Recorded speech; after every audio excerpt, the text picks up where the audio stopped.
When someone vanishes without a trace, we naturally fear the worst. But sometimes, the truth isn't buried out in the woods. It's hiding right in plain sight. Today, we're covering 10 disturbing cold case disappearances that were finally solved with absolutely insane twists. If you love the strange, dark, and mysterious, please take a second to hit that subscribe button and give hype points to support the channel. Now, brace yourself and let's get into it.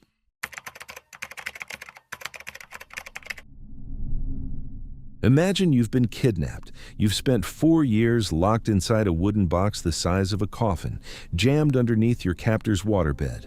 You've been tormented. You've been deprived of every basic necessity. You've been told in 1,000 different ways that you are no longer a human being. You are a slave. You are property. And then one day, your captor unlocks the door, takes you out to his car, and drives you in broad daylight to your parents' house in another city. He sits down on your mother's couch. He drinks coffee with your father. You introduce him as your boyfriend. You eat dinner with the family you haven't seen in 4 years. And then, and this is the part that makes your brain short-circuit, when dinner's over, you stand up, kiss your mother goodbye, get back in the car with your kidnapper, and let him drive you back to the box. You don't whisper for help. You don't scribble a note. You don't run upstairs and lock yourself in the bathroom and call 911. You just go back. Why? How? How is that even possible? That's the question that haunts the case of Colleen Stan. And the answer is one of the darkest psychological stories in the history of American crime.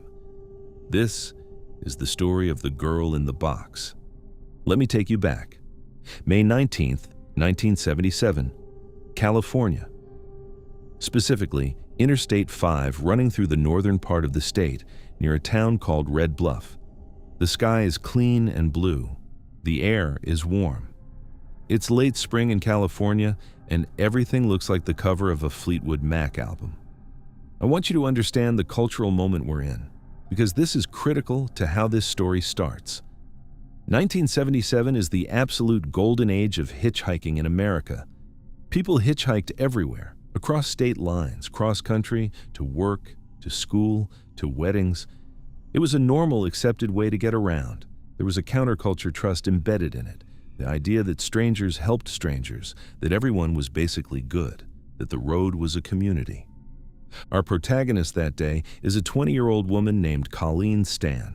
Colleen is bright. She's independent. She has a strong religious faith. She's heading from her home in Eugene, Oregon, down to a friend's birthday party in a place called Westwood, California. And here's the thing about Colleen. She's not naive. She's an experienced hitchhiker. She has rules. She has instincts. She has a finely tuned sense of which rides feel okay and which rides feel like trouble. Earlier that very day, she had already declined 2 rides because something about them just felt off to her. She trusted her gut. Her gut had been right so far. Then, on the side of the highway, a blue van pulls over. Colleen walks up. She looks inside, and what she sees is, frankly, the safest possible thing you can see if you're a young woman hitchhiking alone in 1977. A young couple, both early 20s, and a baby, a literal infant, 7 months old, sitting in the back of the van. Colleen's brain runs through it. A family with a baby. Nobody kidnaps people with a baby in the car. Babies are witnesses. Babies cry. Babies disrupt everything. A predator wouldn't have a baby with him. She gets in. The man's name is Cameron Hooker. He's 23. He works at a lumber mill. He looks completely unremarkable. The woman is his wife, Janice. She's 19. She's quiet. She looks tired, the way new mothers look tired. For the first part of the drive, everything is normal. They chat. They ask Colleen where she's headed. She tells them. They say they can take her part way. Great. Then they stop at a gas station. Colleen goes to use the bathroom. And in that bathroom, she has one of those moments, a flash, a voice in the back of her head telling her, run. Get out a window. Get out of this van. Never look back. But she rationalizes it. She's been hitchhiking for years. There's a baby in the van. The wife seems sweet. It's broad daylight. She's overreacting. She walks back out and gets in the van. About 20 minutes later, Cameron turns off the highway. He says he wants to show Colleen some caves in the area. Janice climbs out and takes the baby down toward a lake. Cameron and Colleen are alone in the van. Cameron climbs into the back seat. He physically overpowers her, binds her wrists, and strips away her freedom. He puts a heavy custom-built wooden box over her head, a head box, he calls it later, designed for total soundproofing and sensory deprivation. And just like that, Colleen Stan's life, the life she had been living up to that moment, was over. I'm going to walk you through what Cameron Hooker did to Colleen, but I'm going to do it carefully, because the details are genuinely disturbing, and we need to talk about them only to the extent that the story requires. For the first 3 years of her captivity, Colleen Stan lived in a coffin-sized wooden box. The box was kept underneath Cameron and Janice's waterbed. She was let out for, on average, 1 hour a day, sometimes less. 23 hours a day inside total darkness, 23 hours a day with no sound, 23 hours a day unable to fully stretch her body. She survived on scraps, managing basic human needs under inhumane conditions, and was subjected to systematic, relentless abuse. She was given a designation. Just a single letter. K. She wasn't Colleen anymore. She was K. She wasn't a person. She was an object that lived under the bed. This is the part of the story that gets the headlines. The box, the horror, the years of physical torment. And it is unspeakable. But the truly disturbing part of the Colleen Stan case isn't what happened in those first 3 years. It's what happened in the 4 years after. Around 1980, Cameron started letting Colleen out of the box more often, slowly at first, then more and more. By 1981, Colleen was being allowed to do astonishing things. She was permitted to jog outside in the yard, to do landscaping work, to babysit Cameron and Janice's children unsupervised. She made friends with neighbors. She got a part-time job as a motel maid. She earned actual paychecks. Let's stop. Let's actually stop right here, because every single one of those activities is, on its face, an opportunity for escape, or at the very least, an opportunity to ask for help. Colleen was jogging through public streets in a Northern California town. She could have flagged down a cop. She could have ducked into a 7-Eleven and asked the clerk to call the police. She could have walked into a bank, written a note on a deposit slip, and pushed it across the counter. She didn't. She was babysitting children alone in the Hooker's house. She could have picked up the phone. She could have walked out the front door. She could have walked the kids to a neighbor's house and refused to leave. She didn't. She had a job at a motel. She had co-workers. She had managers. She could have, in a quiet moment, simply said, "I am being held against my will. Please help me." She didn't. And in 1981, and this is the part that, when I first heard about it, I genuinely had to reread 3 times to make sure I was understanding it, Cameron Hooker drove Colleen Stan home to visit her family. Read that again. Cameron Hooker drove his kidnapping victim, in his own vehicle, to her parents' house in another city, where her mother and father had spent 4 years grieving and wondering what had happened to her, and sat down with them in their living room. Colleen introduced Cameron to her parents as her boyfriend. She had dinner with her family. She caught up with them. She watched her parents look at this man, this captor, this monster, and accept him as her partner. She had every imaginable opportunity to whisper a single sentence in her mother's ear in the kitchen. "Mom, help me, please." She didn't. She kissed her parents goodbye. She got back in the car, and she let Cameron Hooker drive her back to the box. Why? Here's the part of the story that explains everything. And it is, in my opinion, the most chilling form of imprisonment ever documented in an American crime case. Cameron Hooker had not just kidnapped Colleen physically. He had spent years systematically constructing an alternate reality inside her head. And the centerpiece of that reality was something he called the company. Cameron told Colleen over and over and over again, in 1,000 different ways, with 1,000 different reinforcements, that he was not acting alone. He told her that he was a low-level operative for a massive, ancient, deeply powerful organization called the Company. He said the company specialized in the trafficking and total subjugation of women. He said the company had thousands of agents. He said the company had eyes everywhere. They watched, they listened, They knew. If Colleen ever tried to escape, the company would catch her. They would in ways that made Cameron's treatment look like a vacation. And worse than that, they would find her parents, her siblings, her friends, and they would butcher every last one of them. Slowly. To make this lie stick, Cameron forced Colleen, in January 1978, to sign a formal contract, a written document, a slavery contract, a piece of paper that in her mind indentured her to the company for life.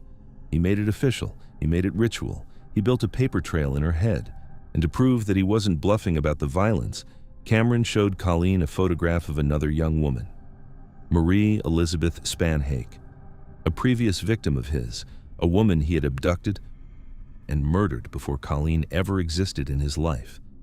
He laid the picture in front of her. He told her this would happen to her and to her family if she ever broke the rules. It worked. Once she truly believed the company existed, Cameron didn't need a physical cage anymore. The cage was internal. The cage was in her brain. Every cop on the street, every coworker at the motel, every neighbor in the yard.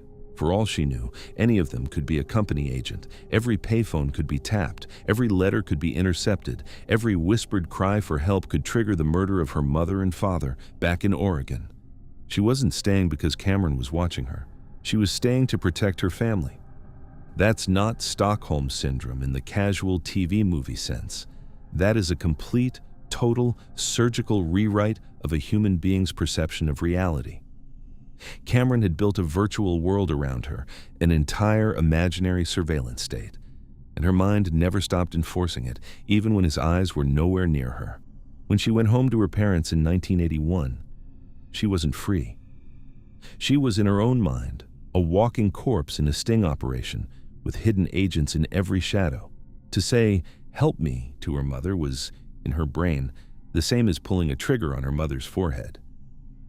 So she stayed quiet. So she came back to the box. The company had her in a more secure prison than any wooden coffin ever built.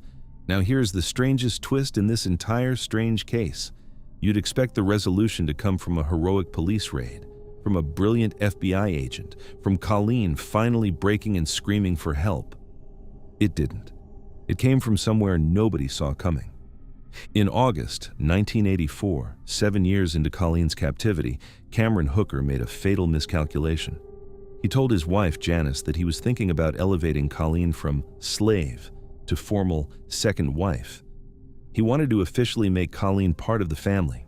2 wives, 1 household, a genuine polygamous arrangement, and Janice, who had been a victim and abuser at the same time for years, who had been horrifically manipulated by Cameron herself since she was a teenager, finally cracked. A combination of jealousy, guilt, the protectiveness of her own marriage, and the slow erosion of her own brainwashing all hit at once. And one day, Janice did something that no police officer, no detective, no FBI profiler had been able to do in 7 years. She turned to Colleen, she looked her in the eyes, and she said basically this: "The company isn't real. Cameron made it up. There is no organization, there is no surveillance, there is no plan to kill your family. There is just him. There has only ever been just him." That single sentence, that one piece of information, was the key that unlocked 7 years of imprisonment. Colleen didn't react with a burst of immediate escape. She didn't run out screaming. The conditioning was too deep. The reality rewrite was too complete. For a few weeks, she still tried to act normal. She still called Cameron. She even offered to give him a chance to reform. But the spell was broken. The lie had a hole in it. And once a lie has a hole in it, it can never quite hold the same shape again. She walked into a bus station. She bought a ticket. She went home. 3 months later, Janice, racked with guilt and terror about what she had been part of, walked into a police station and turned her husband in. She traded full immunity from prosecution in exchange for testifying against him. Cameron Hooker stood trial in 1985. The prosecution introduced the wooden box, the slavery contract, the photographs, the testimony of Colleen herself, who took the stand and laid out in calm, devastating detail what had been done to her over 7 years. The jury convicted him on multiple counts of kidnapping and horrific assaults. He was sentenced to 104 years in state prison. And Colleen Stan walked out of that courtroom, finally, fully, completely free, and began the long, brutal work of rebuilding a self that had been systematically erased. So here's what I want you to take from this case. Because this isn't just a horror story, it's a warning about something most of us don't think about often enough. We picture prisons as physical, concrete, bars, locks, walls. We picture kidnapping victims as people who are physically restrained, who can only be freed by physical rescue. But Colleen Stan's case proves that the most unbreakable prison ever built was constructed out of nothing but words. A single fictional organization, a made-up name, a few choreographed threats, that's it. No iron, no steel, no cage. She walked through grocery stores while she was kidnapped. She jogged past police cars. She held a job. She sat in her own mother's kitchen. And she was, in every meaningful sense of the word, completely and totally imprisoned. Because Cameron Hooker had figured out the single most terrifying truth a predator can ever learn. If you can lock the door from the inside of someone's own mind, they will never, ever try to leave. No matter how many keys you hand them, no matter how wide you open the cage, the most dangerous monsters aren't the ones who chain their victims to a wall. They're the ones who teach their victims to chain themselves.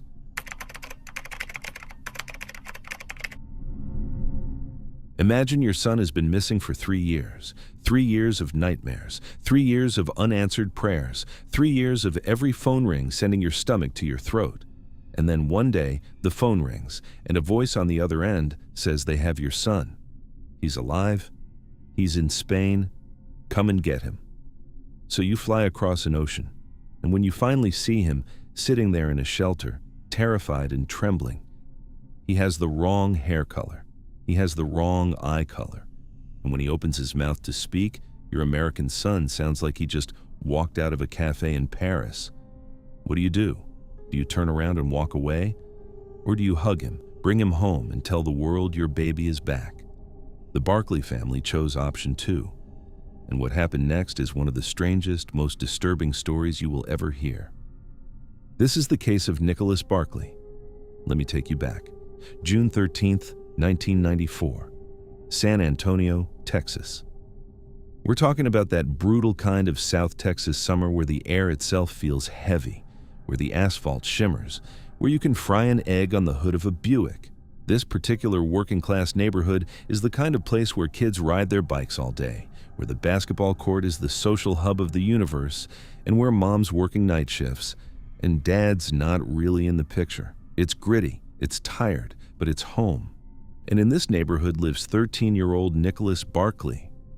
Now, Nicholas isn't your textbook perfect kid. Let's be honest, the kid has a juvenile record. He's broken into a convenience store. He stole a pair of shoes. He's threatened a teacher. He's the kind of kid who, in 1994, gets labeled troubled. In fact, the day he disappears, he's actually scheduled to be in juvenile court the very next morning to answer for some of these things. But to his family, he's just Nicky. He's blonde. He's got these piercing, almost icy blue-gray eyes. And he has these unmistakable little homemade tattoos. A T on his left hand between his thumb and forefinger, a J on his left shoulder, the letters L and N on the outside of his left ankle. These aren't subtle. These are markers. If you knew Nicholas, you'd know these tattoos. They're part of him. His family situation is chaotic. He lives with his mom, Beverly, who works herself to the bone on night shifts, and his older half-brother, Jason. Money is tight, supervision is loose, communication is not great. And on this scorching afternoon, Nicholas heads to a neighborhood basketball court to shoot hoops with some friends. The game wraps up sometime in the late afternoon. The Texas heat is unforgiving. Nicholas doesn't want to walk all the way home, so he does what any kid in 1994 does. He finds a payphone and calls his house asking for a ride. His brother Jason picks up. Jason tells him their mom is asleep after working all night, and she absolutely cannot be woken up. So Nicholas is going to have to walk. That's the end of the conversation. Nicholas hangs up the payphone, and that's the last time anyone in his family ever hears from him. He never makes it home. He never shows up to court the next morning. He just disappears. Now, here's where the system fails him almost immediately. Because of his juvenile record, because of the upcoming court date, the police look at this and shrug. They label him a runaway. They don't pour resources into it. They don't issue national alerts. They essentially say, well, the troubled kid took off. He'll turn up, or he won't. Months pass, then a year, then another. The Barkley family is stuck in that uniquely awful purgatory that families of missing children know. Not grieving, not hoping, just suspended. There's one weird little incident along the way. 3 months after Nicholas vanishes, his brother Jason calls the cops in a panic. He says he just saw Nicholas trying to break into the family's own garage, says Nicholas ran off when spotted. Police search the area, nothing, not a trace. Investigators eventually conclude Jason made the whole thing up. Why? Nobody really knows, but it's a strange little tile in the mosaic. Hold on to that one. 3 years and 4 months go by. And then the phone rings. October 1997. A call comes in from a youth shelter in Linares, Spain. The man on the line says they have a young American boy, a boy who says he's been kidnapped, a boy who says he was forced into Europe by a horrifying, illicit underground syndicate, a boy who says his name is Nicholas Barkley. The family is stunned, overwhelmed. Nicholas's older sister, Carrie, gets on a plane and flies to Spain to bring her little brother home. And here's where the story should already be falling apart. Because when Carrie arrives at that shelter, she's brought into a room and presented with a young man wrapped in a scarf and hat, with sunglasses on, refusing to make eye contact. When the layers finally come off, the person sitting there looks nothing like Nicholas Barkley. The real Nicholas had blonde hair. This person has dark, almost black hair. The real Nicholas had piercing blue-gray eyes. This person has dark brown eyes. The real Nicholas had a Texas accent. This person, when he speaks, has a thick, unmistakable French accent. And the real Nicholas would have been about 16 years old by now. This person looks visibly older. Like, noticeably so. Squinting at him under the fluorescent lights, you'd guess he was in his 20s. And Carrie looks at this person and identifies him as her brother. She brings him back to San Antonio. The family welcomes him home with hugs and tears. He moves into the house. He goes to high school. He sleeps in Nicholas's old bed. For 5 months. Now let's stop.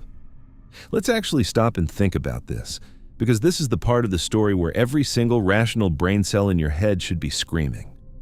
Trauma can do a lot of horrible things to a person. We know this. Trauma can cause memory loss. Trauma can cause personality changes. Trauma can cause speech difficulties. Trauma cannot change your eye color. There is no scientific mechanism, none, zero, by which a 13-year-old with bright blue-gray eyes ends up at 16 with dark brown eyes. Eye color is a function of melanin in your iris. It is genetic. It is not something that changes because something bad happened to you. The family's explanation. They said the traffickers must have injected chemicals into his eyes to disguise him. They said the kidnappers chemically altered his pigmentation. Think about how absurd that is. We're supposed to believe a global criminal trafficking ring is performing experimental cosmetic procedures on their victims to disguise them, when the whole point of trafficking is to keep victims hidden in the first place. It makes no sense. And then there's the accent. Here's the thing about accents. You acquire an accent from the environment you grow up in. A 13-year-old American kid from Texas, even after 3 years of trauma, would not suddenly speak in flawless French-accented English. Trauma does not teach you French phonemes. Trauma does not rewire your tongue. If Nicholas had spent 3 years exclusively in France, he might have picked up some French vocabulary. But he wouldn't lose his American accent entirely and replace it with a thick Parisian inflection. That's not how language works. And it gets worse. Beverly, the mother, takes this kid on a drive past John Wood Middle School, Nicholas's old school, the place he attended for years, and the imposter doesn't recognize it at all, doesn't recognize the building, doesn't recognize the streets. When Beverly tries to gently ask him about it, he reportedly flips out, goes crazy, refuses to talk about it. So let's add up the math here. Wrong eyes, wrong hair, wrong age, wrong accent, wrong memories. And the family just accepts it. That's the question that haunts this case. Why? Because here's what investigators would later observe. The Barkley family wasn't just passively accepting this stranger, they were actively defending him. When skeptical FBI agents came around asking questions, the family doubled down. They vouched for him. They protected him. Why would they do that? The wall finally cracks, thanks to a stubborn local private investigator named Charlie Parker. Parker watches the imposter being interviewed on a TV show called Hard Copy, and something catches his eye. Specifically, the imposter's actual eye and his ear. Parker knows something most people don't. Human ears are like fingerprints. The shape of the cartilage is unique to each person, and it does not change as you age. Parker pulls up old photos of Nicholas Barkley and compares the ears. They are completely different shape, different fold, different lobe. Parker pushes the FBI to do what should have been done the day this kid landed at the airport: fingerprint him. The fingerprints come back. The results are nothing short of stunning. The young man living in the Barkley home is not Nicholas Barkley. He is not even American. He's not a teenager. He is Frédéric Pierre Bourdin, a 23-year-old French serial con artist known to Interpol by a single chilling nickname, the Chameleon. Bourdin had a long, well-documented history of impersonating missing children all over Europe. He'd done it dozens of times. He had a pattern. He would show up at a shelter, claim he was an abused or trafficked minor, refuse to give details, and wait for someone to claim him. He craved the affection. He craved the family. And in San Antonio, he had hit the absolute jackpot. A real missing kid, a real cold case, and a real family willing to put him in a real bedroom. So Bourdin is caught. Case closed, right? But here's where the story stops being about a con man and becomes something much, much more disturbing. Because when Bourdin is finally cornered, he doesn't just confess and apologize. He says something that changes the entire shape of the case. He says, and I want you to really sit with this, he says he knew almost immediately that the family knew he wasn't Nicholas. He says they had to know. The differences were too obvious. The signals were too loud. He says they played along with him, and he has a theory about why. His theory is that the Barkley family knew Nicholas was dead because someone in the family was responsible for his death, and that accepting an obvious imposter was the perfect way to close the investigation, get the police to stop looking, and bury the truth forever. Now, and I want to be very clear here, this is a theory. It is unproven. Bourdin is, by his own admission, a pathological liar. He's a man whose entire career is built on deception, so you cannot just take his word for it. But the theory doesn't come out of nowhere. Investigators had been suspicious of the family for years. Remember Jason, the brother, with that bizarre, "I saw Nicholas trying to break into the garage" story that police concluded was a fabrication? Remember Beverly, the mother, who reportedly took 3 polygraphs about Nicholas's original disappearance and failed one of them? And then there's Jason himself, who died of a cocaine overdose in 1998, just months after the imposter was exposed, taking whatever he knew with him to the grave. Frédéric Bourdin was convicted of passport fraud and perjury. He served 6 years in federal prison. He's gone on to give interviews, write books, even star in documentaries about his own cons. The Barkley family has fiercely, repeatedly denied any involvement in Nicholas's disappearance. They've maintained their innocence in the press. They've stood by their account. In the case of the real Nicholas Barkley, the blonde boy with the blue-gray eyes and the homemade tattoos, has never been solved. He has never been found. No body, no remains, no grave. He vanished in 1994 on a hot Texas afternoon, and he's never come back, because the boy who eventually walked through that front door was someone else entirely. And somewhere in the silence between Bourdin's accusations and the family's denials, there is a 13-year-old boy who deserved better than to be replaced by a stranger. He is still missing. He is still waiting. And somebody, somewhere, knows what happened to him.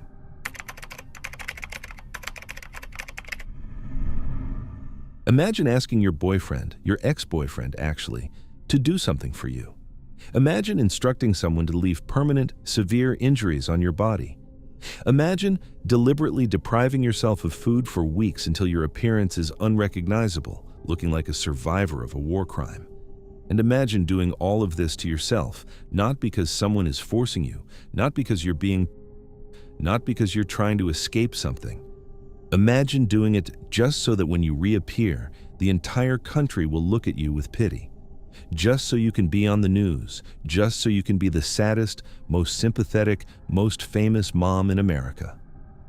That is the unbelievable truth of what happened in November of 2016. And it took 6 years to figure it out. This is the story of Sherry Papini. Let me take you back. November 2nd, 2016. Redding, California. We're talking about a sleepy, picturesque town up in the northern part of the state, about 3 hours north of Sacramento. Mountains in the distance, pine trees lining the roads, the kind of place where people move to in order to get away from the chaos of big city life. It's a beautiful autumn day. The sky is that clean, crystalline blue you only get in November. The air is crisp. Leaves are doing their orange and red thing. And in a tidy, middle-class neighborhood off Sunrise Drive, life is going on exactly the way you'd expect. In one of those houses lives a 34-year-old woman named Sherry Papini. And on the surface, Sherry is what every Instagram mom in 2016 wanted to be. She's beautiful, she's blonde, and we're going to come back to that hair because it's important. She's married to her devoted husband, Keith. She has 2 adorable little kids. She runs a meticulously curated home. She's the kind of mom who shows up to PTA meetings with homemade muffins, the super mom, the whole package. That afternoon, Sherry does what she does every afternoon. She laces up her running shoes, puts in her earbuds, and heads out for a jog along her usual route on the rural roads near her house. She doesn't come back. Keith Papini comes home from work that evening expecting the usual chaos, dinner cooking, kids running around. Instead, he walks into silence. The house is empty. The kids haven't been picked up from daycare. Sherry's car is in the driveway. Her purse is on the counter. Keith does what any panicked husband in 2016 would do. He opens the Find My iPhone app on his phone and he tracks her device. The little blue dot lights up at a rural intersection a couple miles from the house. Keith drives out there. His heart is pounding. He's praying. He's hoping she just twisted an ankle or stopped to talk to someone or got distracted. And then he sees it on the side of the road, lying in the dirt. It's Sherry's iPhone. Her earbuds are wrapped around it, neatly, and tangled in those earbuds, like violently tangled, is a clump of her long blonde hair, yanked out, roots and all. Keith calls 911. What happens over the next 22 days is genuine American horror movie material. The story explodes on the national news. A beautiful suburban mom snatched in broad daylight in a safe neighborhood while jogging. Every parent's worst nightmare. The town of Redding is gripped by panic. People stop letting their kids walk to school. Women stop jogging alone. A GoFundMe is launched and raises $50,000 in a matter of days. The search is massive. Helicopters, K-9 units, volunteer search parties combing the brush. The FBI gets involved. Sherry's face is on every TV channel in America. And then, on Thanksgiving morning, November 24th, 2016, 22 days after she vanished, a miracle. A motorist driving on County Road 17 in Yolo County, about 150 miles south of Redding, spots a woman stumbling along the shoulder of the road. She's emaciated. She's covered in bruises. Her long blonde hair has been crudely chopped off. She has a chain wrapped around her waist, and there's a fresh raw brand burned into her right shoulder. It's Sherry Papini. Sherry tells the police a harrowing tale. She says 2 Hispanic women, armed and driving a dark SUV, abducted her right off the road that afternoon. She says they took her to a remote location. She says they held her captive, deprived her of necessities, and physically scarred her with a hot iron with what she described as a really confusing Bible passage that doesn't make any sense. She says they kept her for 22 days. And then, on Thanksgiving morning, for reasons she couldn't explain, they just dumped her on the side of the road and drove away. The country is horrified. Keith is heartbroken but grateful. Sherry is hailed as a survivor, a miracle. But then the investigators start looking at the actual evidence, and nothing about this story holds up. Let's stop. Let's actually walk through this like detectives. Logic gap number 1. Motive. Why do strangers kidnap adults? In the real world, almost always for money, ransom. But nobody ever called Keith. Nobody ever called the Papini family. There was $50,000 sitting in a GoFundMe with everyone's name on it, and the kidnappers never made a single demand. Why would professional criminals go through the enormous risk of grabbing a woman in broad daylight, holding her for 3 weeks, and never try to monetize her? Logic gap number 2. The profile. Sherry claimed 2 women took her, 2 female strangers abducting a healthy adult woman. Female perpetrated stranger abductions of grown women are statistically almost non-existent. The FBI's behavioral profilers see this kind of thing maybe once a decade. And then the target itself, a 34-year-old mother of 2 with a husband, a home, a job, a daycare full of people who will notice she's missing within hours. That's the opposite of what traffickers look for. They go for vulnerable, isolated, unconnected people. They don't go for the suburban mom who'll be on CNN by morning. Logic gap number 3. The drop-off. Okay, let's say for a second that this was some weird ideological kidnapping. They wanted to send a message. They chained her. They beat her. They branded her with a symbol. They went through all this elaborate ritual stuff over 3 weeks. And then, what? They just drove her 150 miles, dropped her on the side of the road, and left without finishing whatever they started? Without killing her, even though she could now identify them? Without staying anonymous? Kidnappers who go to all that trouble don't suddenly turn into Uber drivers on Thanksgiving morning. Logic gap number 4. The scene. The phone on the ground, the earbuds neatly wrapped around it, with a clump of hair, torn out blonde hair, woven into the cord. Think about that for a second. In a real violent struggle, the phone would be flung, smashed, maybe broken. The earbuds would be ripped apart, scattered, or one would be missing. They wouldn't be neatly arranged with a forensic-friendly DNA sample carefully tangled into them, like a gift wrapped for the cops. It looked staged. Because it was. Now, the FBI is good at their job.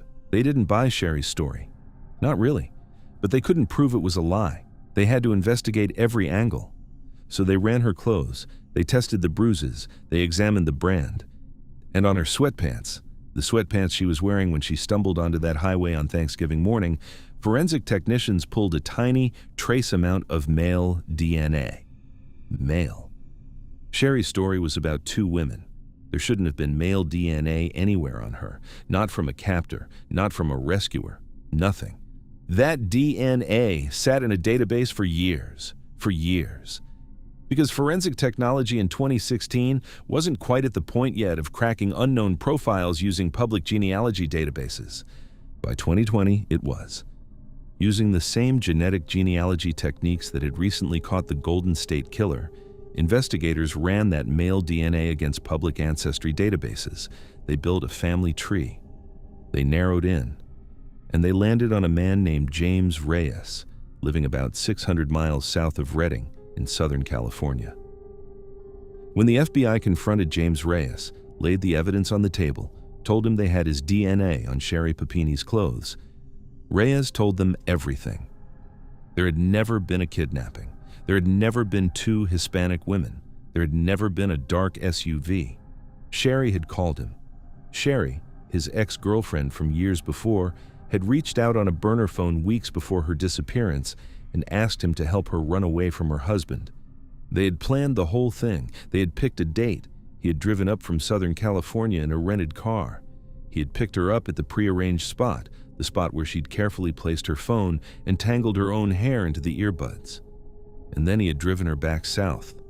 And for 22 days, while the entire country was searching for her, while volunteers were combing the woods of Redding, while Keith was crying on the news, while strangers were donating thousands of dollars to find her, Sherry Papini was hanging out in James Reyes's bedroom in Costa Mesa. Okay, so you might be thinking, fine, she ran away. She wanted out of her marriage. That's a terrible thing to do, but it's not the worst thing in the world. People fake their own disappearances. But here's where this story gets dark. Here's where you really need to brace yourself. Sherry didn't just hide in her ex's apartment for 3 weeks. She engineered her return. She knew that if she just walked out of that bedroom and went home, the story wouldn't hold. She'd be exposed in 48 hours. She had to come back looking like a victim. A real, mauled, branded, starved victim. So she stopped eating. She starved herself for weeks until her face was sunken and her ribs showed. She instructed James to beat her. She actually gave him directions. She told him where to hit her, how hard, how to use objects like hockey pucks to leave realistic bruising without breaking bones. She instructed him to chop off her hair. Her signature long blonde hair. The hair she had tangled into her own earbuds back on November 2nd. And this is the part that is genuinely hard to comprehend, she instructed him to inflict a permanent, severe burn on her shoulder. So that when she stumbled out onto that highway on Thanksgiving morning, there would be a fresh, terrible, undeniable mark of captivity on her body. James Reyes, and you can think whatever you want about him, said he genuinely believed Sherry was fleeing an abusive husband. He believed the hoax was her way of escaping. He thought he was helping her. He never spent a day in jail. He was never charged. But Sherry was. In March 2022, she was arrested on federal charges of mail fraud and lying to federal agents. 6 weeks later, she signed a plea deal. She admitted on paper that the entire kidnapping had been a hoax, that she'd fabricated everything, that she'd cost the state of California hundreds of thousands of dollars in investigative resources, that she'd defrauded a victim's compensation fund out of $30,000. In September 2022, a federal judge sentenced her to 18 months in prison. He ordered her to pay $300,000 in restitution.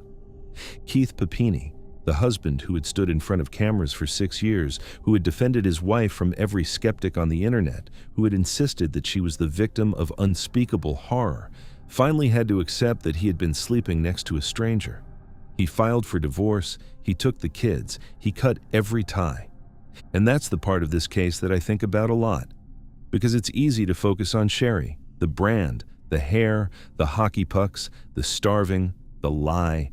That part is shocking, and it deserves to be shocking, but there's a quieter horror underneath, the horror of being Keith Papini, of going on the news night after night, begging for your wife's safe return while she's calmly hanging out in another man's bedroom, of holding your crying children and telling them mommy is going to come home, of welcoming her back, broken and branded, and spending years defending her from every commenter on the internet who said this story doesn't add up, of being told, finally, that all of it, every single second of those 6 years, was a lie she chose, on purpose, while looking him in the eye.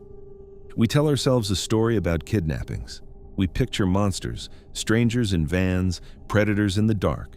But every once in a while, the monster isn't out there in the woods waiting for us. Every once in a while, the monster is the person sitting in the kitchen, smiling, asking how your day was, and then quietly walking into the bedroom to make plans with the burner phone hidden in a drawer. The most terrifying part of the Sherry Papini case isn't the brand on her shoulder. It's the fact that for 6 whole years, she was able to convince an entire country that she was the one who needed saving.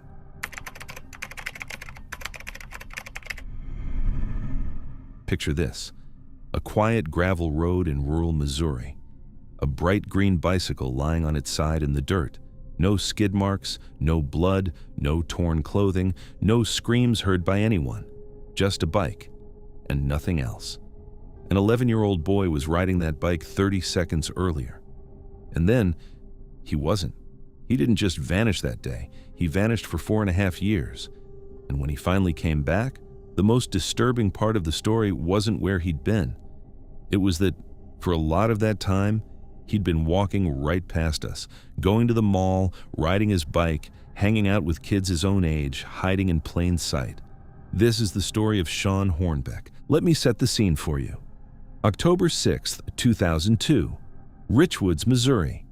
We're talking about a tiny rural community about an hour southwest of St. Louis, the kind of place where the houses are spread out, the roads turn from asphalt to gravel without warning, and the woods stretch on forever in every direction. It's the first weekend of real autumn. The air is crisp. The sky is that pale, washed-out blue you only get in October. Now, you have to understand the vibe of a place like Richwoods to understand how this could happen. This isn't suburbia. There are no sidewalks. There are no security cameras on every corner. There are no nosy neighbors peeking through blinds across the street because the nearest neighbor might be half a mile away. It's the kind of community where everybody knows everybody, where parents let their kids roam free for hours on a Sunday afternoon, where the scariest thing a kid might run into is maybe a stray dog or a snake on the trail. Stranger danger. That was something they showed you in a video at school. It was a problem for the city. Not here. And right in the middle of this peaceful, sleepy little world is 11-year-old Sean Hornbeck. By all accounts, Sean is just a great kid. Spunky, energetic. He loves riding bikes, playing basketball, drawing cartoons, skateboarding, basically anything that gets him outside. He's incredibly close with his family. He's got 2 older sisters and his mom, Pam, and his stepfather, Craig Akers. And here's something that tells you everything you need to know about that family. When Sean was 6 years old, he walked his mom down the aisle when she married Craig. 6 years old. Around the house, they called him Craig's shadow. That's how attached this kid was to his family. He was happy. He was loved. He had absolutely no reason on earth to ever run away. So on this beautiful Sunday afternoon, Sean does what any 11-year-old in Richwoods would do. He asks his parents if he can ride his bike over to a friend's house. They say yes, of course. He's done this 100 times. He hops on his lime green bicycle and pedals off down the gravel road. And that's the last time his family ever sees him as a child. When Sean doesn't come home that evening, panic doesn't set in right away. It's the kind of thing where you think, okay, maybe he lost track of time. Maybe he's still at his friend's. You make a phone call, and the friend's house says he never arrived. Now the panic starts. The family calls everyone they can think of. They drive the roads, they call the sheriff, and the search begins almost immediately. Volunteers pour in, tracking dogs are brought to the scene, helicopters fly overhead. They grid search the rough Missouri terrain, the dense woods, the steep ditches, the creek beds. And then they find the bike, lying near a gravel road, just abandoned. The dogs pick up Sean's scent along the road. They follow it, they lock onto it, and then the trail just stops, cold, right there in the middle of the dirt. Now think about what that means. Think about it carefully. A scent trail doesn't just end.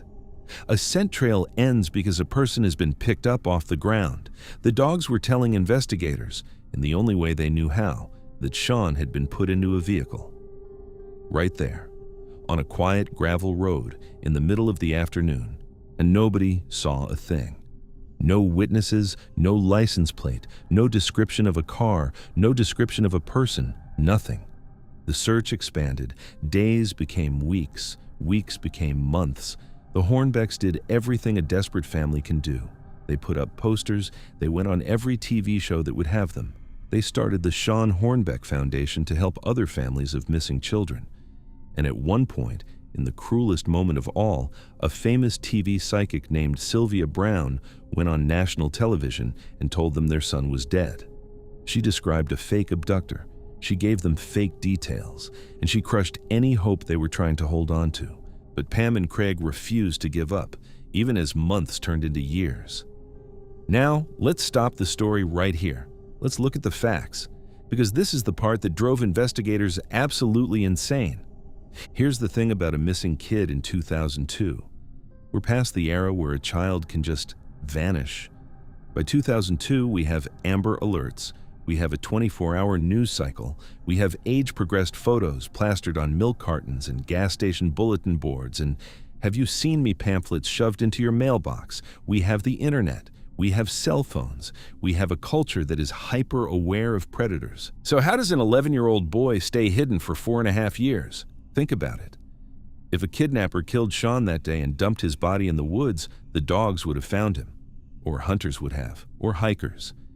Missouri has a lot of woods, but it doesn't have unlimited woods. Bodies turn up. They always turn up.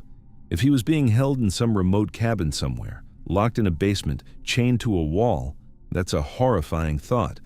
but it would also be relatively easy to investigate. You're looking for an isolated property. You're looking for a hermit. You're looking for someone who never lets anyone visit. But none of those theories worked. Tips would come in. People swore they'd seen him at a gas station in Tennessee, at a bus stop in Arkansas, at a Walmart in Texas. Every single lead fizzled out. Every one. And here's the question that nobody could answer. How does a kid, a real living kid, not a body, not a captive in a hole, stay invisible? An 11-year-old becomes a 12-year-old, becomes a 13-year-old, becomes a teenager. Kids grow. Kids need food, clothing, doctors, school, haircuts. Kids are loud and visible and constantly out in the world. Where was he? The answer, when it finally came, was so close to home, it was almost obscene. Fast forward. January 8th, 2007.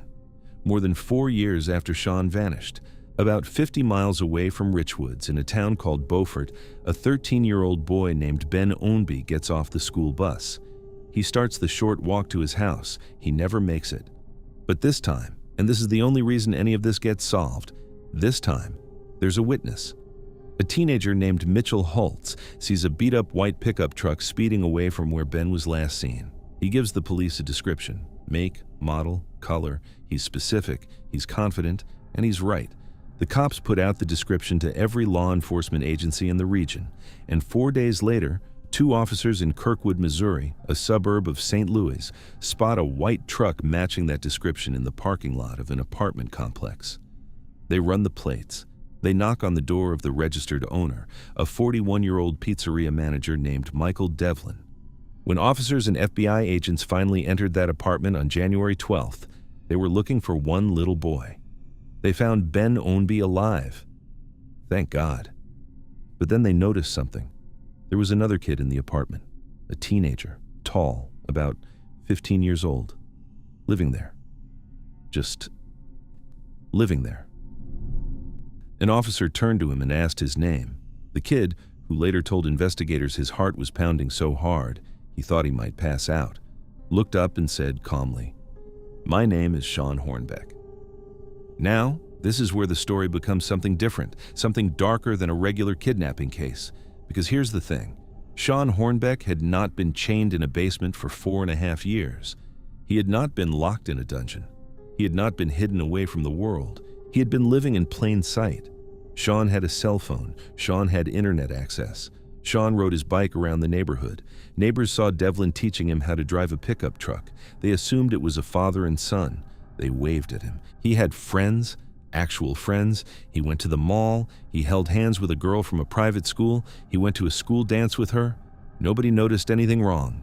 And here's the part that absolutely breaks your brain.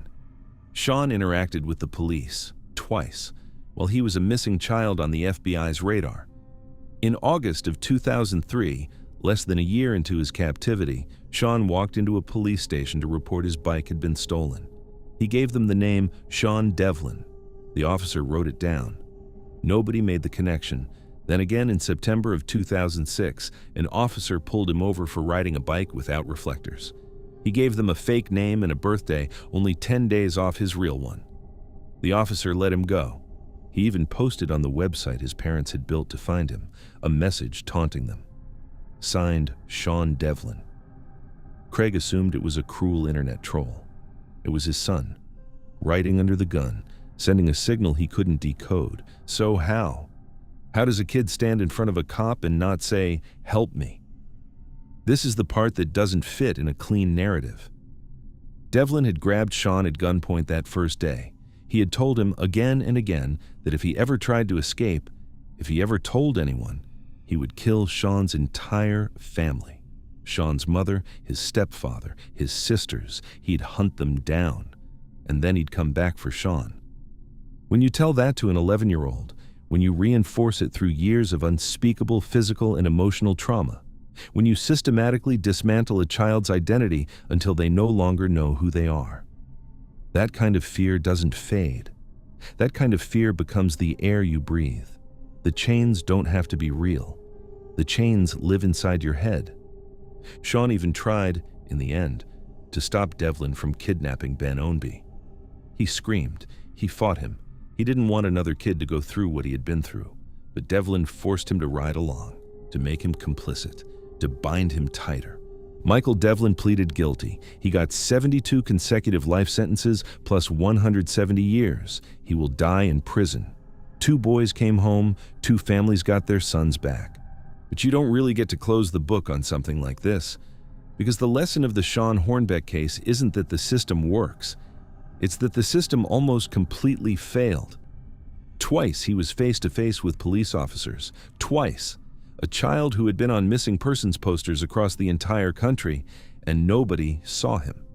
Because he didn't look like a victim. He looked like a regular kid. And that's the part that stays with you. We tell our children to scream, to run, to find a police officer. We imagine kidnappers as monsters in vans who hide their victims in cellars.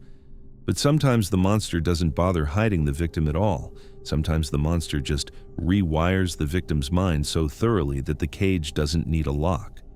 Sean Hornbeck is alive. He's an adult now. He survived. And that, in itself, is a small miracle. But somewhere out there, right now, there's probably another kid who looks completely normal, walking through a mall, riding a bike, smiling at a neighbor, and the only person on earth who knows the truth is standing right next to them.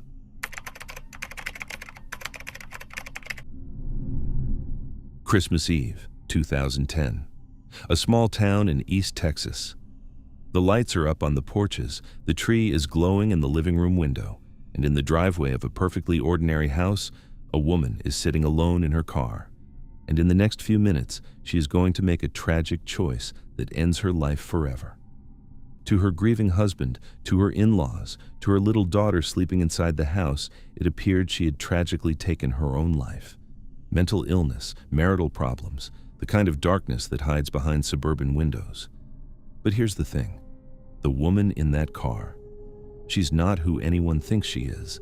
She doesn't just have a sad story. She has a secret she's been carrying for 24 years, and it's locked inside a small metal box in her closet that she has begged her husband over and over to never open. This is the story of Lori Erica Ruff, except that's not her name, and it never was. Let me introduce you to her, or at least, let me introduce you to the version of her that the world got to see. Her name, supposedly, was Lori Erica Ruff. She lived in Longview, Texas. She was tall. She had this quiet, slightly eccentric energy about her. She'd married a kind man named Blake Ruff back in January 2004. They had a daughter together. To the neighbors and the in-laws, she looked like any other suburban mom. School pickups, grocery runs, Christmas cards. But if you got close to her, and almost nobody did, you started noticing the cracks. Lori was intensely, almost obsessively private. When you asked her about her family, the answer was always the same. Her parents were dead. She didn't have any siblings. There was nothing to talk about. Move on. When she got married to Blake, his mother innocently suggested putting a wedding announcement in the local newspaper. You know, the cute little couple's photo, the smiling text, the date, standard small-town stuff. Lori reacted like she'd been told someone had a gun to her head. She panicked. She insisted the wedding be an elopement, just her, Blake, and a preacher. No announcement, no photos in the paper, nothing on the public record. When she had her daughter, the paranoia kicked into another gear. She wouldn't let Blake's parents hold the baby. She wouldn't let them be alone with the child. She would sometimes take her infant daughter into the bathroom with her, like she couldn't stand to have her out of arm's reach. She shredded mail. She shredded receipts. She shredded anything with a name or a number on it. And then there was the strongbox, a pry-proof metal lockbox that she kept hidden in her closet. She told Blake repeatedly never to open it, never, under any circumstances. By 2010, the marriage was falling apart. Lori's paranoia had become unbearable. Blake had finally moved out and was staying with his parents. The divorce was in motion. And on Christmas Eve, 2010, she drove to her in-laws' house, parked her car in the driveway, and ended her life. She left behind 2 notes, an 11-page letter to Blake and a separate one for her daughter. Investigators later described both as completely incoherent. the rambling, broken thoughts of someone in profound distress. Neither note contained a single useful clue about who she actually was. A few days later, Blake, grieving, devastated, trying to make sense of any of it, goes back to the house. He goes to her closet. He sees the box, and he decides he's going to open it. He grabs a screwdriver. He pries the lid off.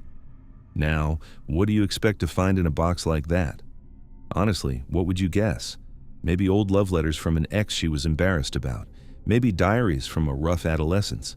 Maybe some financial papers she wanted to hide. Maybe a stash of money. Maybe medication. Something sad, but something human. That's not what Blake finds. What Blake finds inside that box is, essentially, a paper trail to a person who shouldn't exist. He finds a birth certificate, but it's not for Laurie Erica Ruff. It's for a 2-year-old girl named Becky Sue Turner. And Becky Sue Turner, as Blake would soon learn, had died in a house fire in Fife, Washington in 1971. He finds Idaho state identification documents from 1988 issued in the name of Becky Sue Turner. He finds court papers from Dallas, Texas, dated July 5, 1988, showing that Becky Sue Turner had legally petitioned a judge to change her name to Laurie Erica Kennedy. He finds the application for a brand new Social Security number, issued under the name Laurie Erica Kennedy in July 1988. And he finds bizarre, cryptic scribblings on slips of paper, references to North Hollywood police, a note that just says 402 months. The name Ben Perkins, who turned out to be a Los Angeles attorney who had never heard of her in his life. Blake is standing in his closet holding documents that prove the woman he married, the woman he had a child with, the woman he loved for years. She didn't exist. She was a phantom, built from the bones of a dead toddler. Now, let's actually pause, because I want you to understand what kind of person we're dealing with here. In 1988, faking your identity in America wasn't impossible, but it required a level of dedication that most criminals couldn't even be bothered with. There was no internet. There was no easy way to search for dead children's records from across the country. You couldn't just sit at a computer and type in "dead toddler in Washington State" and have a name pop up. So whoever this woman was, she had done her homework. She had figured out somehow that you could request the birth certificate of a deceased child whose Social Security number had never been activated because the kid had died too young to ever use it. She flew to Bakersfield, California to get the certificate. Then she flew to Idaho to get state identification. Then she flew to Dallas, Texas to legally change her name in front of a judge.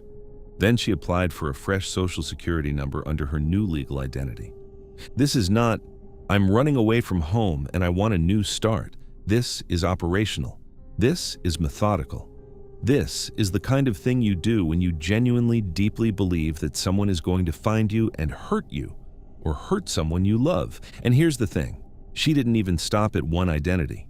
Think about this. She stole the name Becky Sue Turner. Then she immediately, legally, changed that stolen name to a totally different name. Why? Why double up? Because if anyone ever traced the Becky Sue Turner identity back to the real Becky Sue Turner's family and discovered the fraud, they would still hit a dead end.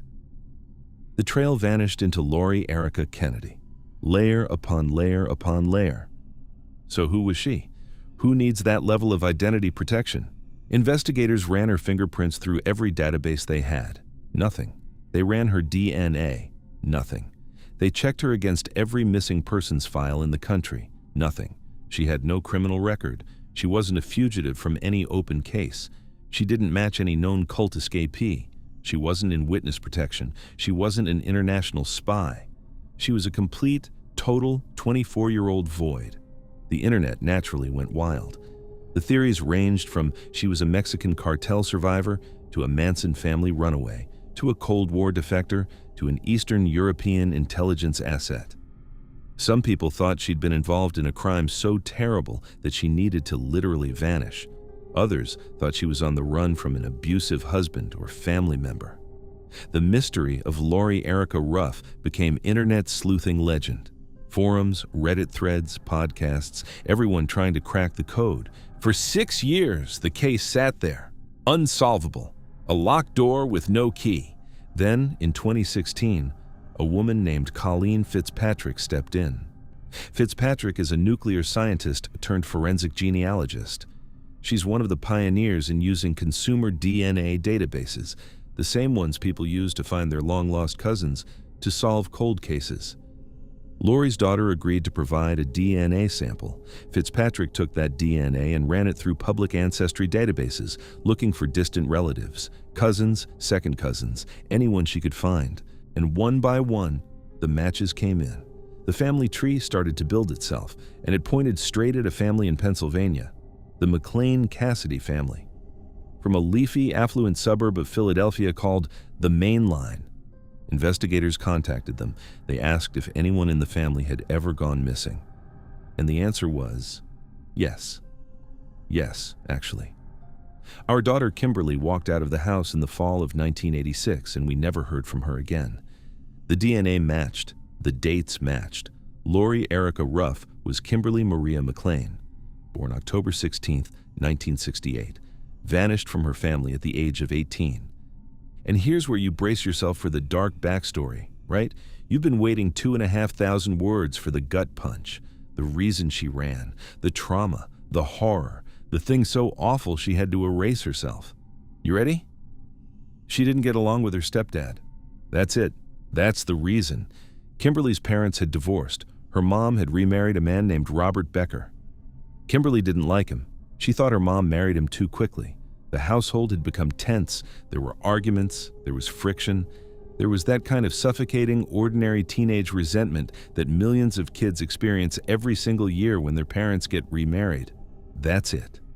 There was no abuse on the record. There was no cult. There was no mob. There was no spy agency. There was no terrible crime.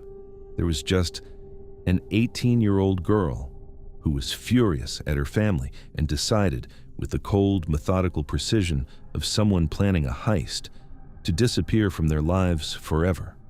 And she did. She turned 18. She moved out. She severed every contact. She flew across the country. She found the records of a dead toddler. She built a paper trail. She moved to Texas. She invented a new self. She got married. She had a child. She built a life. And she lied every single day to every single person who loved her for 24 years out of teenage spite. You think that's the end of the story. But it isn't, because solving the who of Lori Erica Ruff doesn't solve the how. And honestly, the how is the part that haunts me. Think about what she did. She didn't slip up, not once. She didn't ever in 24 years drunkenly tell Blake about a memory from her childhood that didn't fit. She didn't accidentally call her mom on a hard night. She didn't sleep talk a real name. She didn't get nostalgic at Christmas and mention a Pennsylvania snowfall. She didn't see a photo on the news of someone from her old high school and react. She didn't trip up at a doctor's appointment. She didn't ever let the mask drop. She looked her husband in the eyes for years and lied. She looked at her daughter, her own flesh and blood, and lied. She let her parents in Pennsylvania believe their daughter was dead. She let her younger half-brother grow up without knowing his sister existed. And she did it for a grudge. That's the part that doesn't fit. Because a grudge fades. A grudge wears off. Most runaway teenagers eventually call home, even just once, even just to say, "I'm alive, don't look for me." But Kimberly McLean never did. Not at 25, not at 30, not at 40. She held that grudge until the moment she took her own life in a driveway in Texas. So yes, we know who she was. We know where she came from. We know the literal facts of the case. But we will never, ever truly understand what was going on inside her head. What she was thinking when she signed her marriage certificate with a stolen name. What she was thinking when she filled out her daughter's birth certificate. What she was thinking on Christmas Eve, 2010, sitting in that car, knowing that the box in the closet was finally going to be opened. The lockbox didn't contain spy secrets. It didn't contain cartel money. It didn't contain anything dangerous at all. It just contained a 24-year-old lie. And Kimberly McLean took everything else, every real thought, every real memory, every real reason, with her to the grave.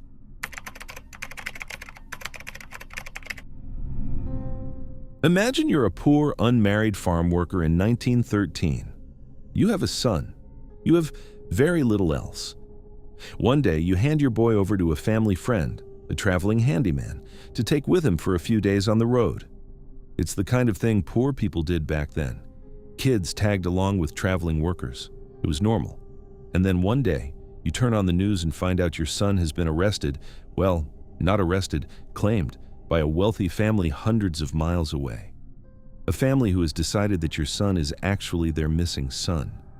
You travel across 2 states to get him back. You stand in a courtroom. You scream that he's yours. You point at him. He's right there. He's yours. And the judge looks at you, a poor, unmarried, working-class woman with mud on her shoes, and decides that you're a liar, that your son belongs to the rich people, and he hands the boy over. And there is nothing you can do about it. Nothing. For the rest of your life. Your child has just been kidnapped by the American legal system in broad daylight in front of you, on the record. That, somehow, is a true story. And it would take 92 years to prove it. This is the case of Bobby Dunbar. Let me take you back. August 23, 1912, St. Landry Parish, Louisiana. The deepest, hottest, most oppressive part of late summer in the Deep South. We're talking about a place called Swayze Lake, which sounds peaceful and recreational, but trust me when I say it absolutely wasn't. Swayze Lake in 1912 was a sprawling, dark, alligator-infested swamp, the kind of place where the water is the color of black coffee, the kind of place where cypress trees rise up out of the muck with Spanish moss hanging from their branches like cobwebs, the kind of place where you can hear gators moving in the brush, but you can't see them until they're 3 feet away from you. The air is thick. The bugs are biblical. And the geography is brutal. The shoreline drops off suddenly into deep, unpredictable water, and the surrounding woods are so dense that you can lose sight of a person within about 10 paces. This is not a place you take a 4-year-old. But on August 23, 1912, a wealthy family from Opelousas, Louisiana, decided this would be a lovely place for a summer fishing trip. Percy and Leslie Dunbar were prominent, connected, rich. And they had 2 beautiful sons, 4-year-old Bobby and his younger brother Alonzo. Bobby was a blonde, blue-eyed little boy who looked like every Sunday school painting of an angel. The family pitched camp by the lake, they cooked, they fished, they laughed. And then, sometime during the trip, little Bobby wandered off. He just walked away from the campsite, toddled into the woods or down to the water. Nobody saw exactly where he went. One minute he was there, asking about something, and the next minute he was gone.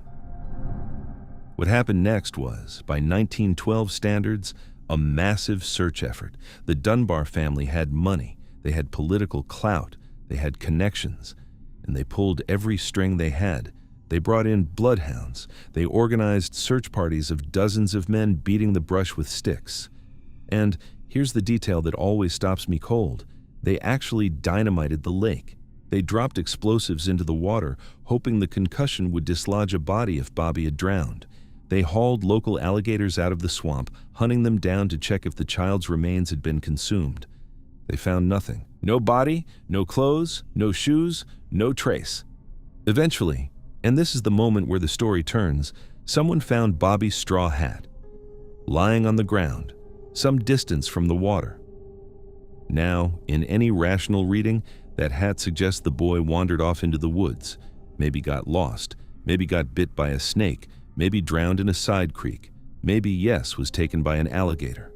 But to the Dunbars, the hat away from the water meant something else. It meant their son hadn't drowned. It meant somebody had taken him. The narrative shifted from tragic accident to kidnapping, and the Dunbars announced a $6,000 reward for the safe return of their boy. $6,000 in 1912. That is the equivalent of roughly $160,000 in today's money. Astronomical, life-changing. That reward floated out into the world, and it dangled there for 8 months. April 1913. Almost a year after Bobby vanished, authorities in Columbia, Mississippi, several hundred miles from Swayze Lake, pick up a traveling handyman and itinerant peddler named William Cantwell Walters. Walters travels by wagon. He sharpens tools, fixes equipment, makes repairs at farms along his route. He's a working-class guy, poor, eccentric, maybe a little odd, and he is traveling with a little blonde-haired, blue-eyed boy of about the right age. Somebody saw the kid. Somebody remembered the Dunbar reward. Somebody made a phone call. Walters was arrested. The boy was taken into custody, and telegrams flew from Mississippi to Louisiana. The Dunbars boarded a train. They rode hundreds of miles to Mississippi to identify their son. And here is where the story breaks down, in real time, in front of everyone, in a way that should have stopped the entire thing cold. The Dunbars arrive at the location where Walters and the boy are being held. The boy is brought in. He's been through an exhausting journey. He doesn't know what's happening. He's surrounded by strangers. Leslie Dunbar, the mother who has been grieving for 8 months, who has imagined this moment 1,000 times, who should, in theory, recognize her own 4-year-old son on sight, sees the boy. And she hesitates. She steps back, she gasps, and then she says, and this is on the official record, "I do not know, I am not quite sure." Let's stop. Let's really stop. You don't forget what your own 4-year-old looks like in 8 months. Kids change. Yes, but they don't become unrecognizable. You know your child the way you know your own face. And the mother of Bobby Dunbar, in the moment of supposed reunion, couldn't tell if it was him. It gets worse. The boy himself was terrified. He cried. He didn't recognize Leslie. He didn't recognize Percy. He didn't recognize anyone in the room. And when they brought in his supposed younger brother, Alonzo, the brother he had grown up with, played with every day for years, he didn't recognize Alonzo either. Percy Dunbar looked at the boy and remarked, almost worried, that the boy's eyes seemed smaller than Bobby's. The Dunbars left for the night. They went back to their hotel. And the next morning, they came back. And that's when Leslie's identification became firm. Suddenly, she could see Bobby in this boy's face. Suddenly, she remembered specific moles. Suddenly, she remembered specific scars. The story was locked. This was Bobby Dunbar. A judge granted them custody on the spot. They took the boy home to Louisiana in a triumphant celebration. There was a parade, brass bands, newspaper headlines, and William Cantwell Walters? He was now facing charges of kidnapping, a capital offense in 1913. He was looking at death by hanging. Now, here's the part of the story that I think about a lot. Because Walters had a defense, he told anyone who would listen, this is not Bobby Dunbar. He said the boy's real name was Bruce Anderson. He said Bruce was the son of a woman named Julia Anderson, who worked for Walter's family. He said Julia had agreed to let Bruce travel with him for a while, the way poor families sometimes did in those days, to get the boy out of the household and earn a little extra income. He named her. He named the town. He gave details. And Julia Anderson came forward. She traveled all the way from North Carolina to Louisiana. She demanded to see her son. Now, I want you to picture this scene, because this is one of the most painful courtroom moments in American history. Julia Anderson is a poor, unmarried woman. She has had children out of wedlock, a fact the prosecution used to ruthlessly attack her character. The newspapers of the day painted her as a woman of loose morals, a prostitute, essentially, in the language of the time. They smeared her in print before she even arrived. And when she finally got into a courtroom to identify her son, the proceedings were rigged against her. They presented her with a lineup of 5 blonde-haired, blue-eyed boys of roughly the same age. They wanted to see if she could pick out her own son.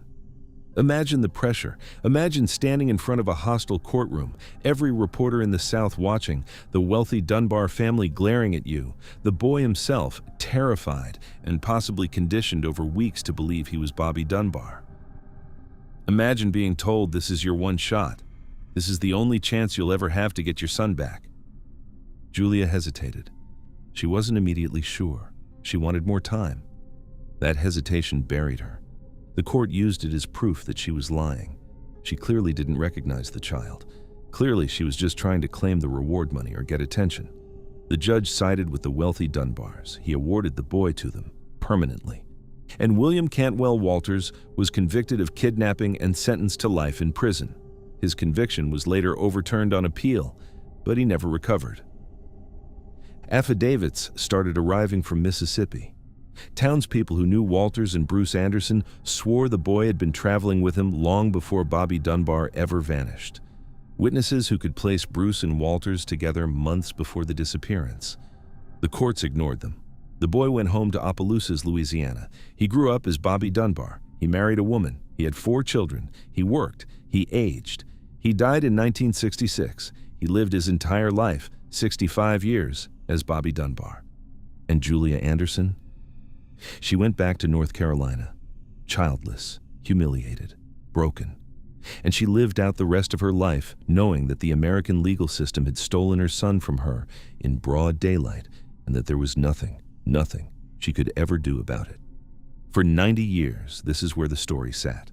A solved kidnapping case, a happy ending. A boy returned to his loving parents.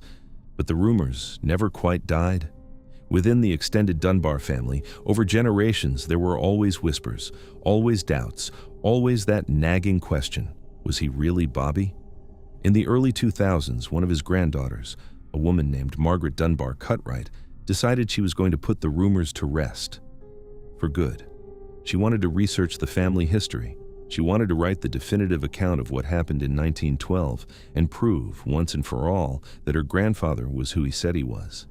So she dug through archives, she read old newspapers, she found court transcripts, and the more she read, the less certain she became.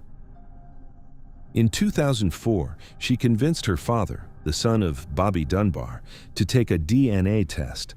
They compared his DNA to a verified descendant of Alonzo Dunbar, the man who, if everything was real, would have been her grandfather's biological brother. The results came back. 0 genetic match. The man who had lived for 65 years as Bobby Dunbar was not Bobby Dunbar. He was not related to the Dunbar family at all. He was Bruce Anderson, Julia's son. Just like Walters had said, just like Julia had insisted, just like the affidavits from Mississippi had claimed. The court was wrong, the newspapers were wrong, the Dunbars were wrong, and the real Bobby Dunbar, the actual 4-year-old boy with blonde hair and blue eyes who wandered off into the swamp on August 23, 1912, never came back. He drowned in a side creek, or was taken by an alligator, or just got lost and died of exposure. His body was never found. His parents never knew. They spent the rest of their lives loving someone else's son and calling him their own. So let me try to put a bow on the unfixable mess of this case, because I'm not sure I can. William Cantwell Walters spent 2 years in prison for a kidnapping he did not commit, his life ruined by a wealthy family's grief and a court system that took their side because of who they were. He was telling the truth the whole time. Julia Anderson lived and died, never seeing her son again. She knew Bruce was alive. She knew where he was. She just couldn't reach him. Because she was poor and unmarried and a woman in 1913, and the people who had her son had money.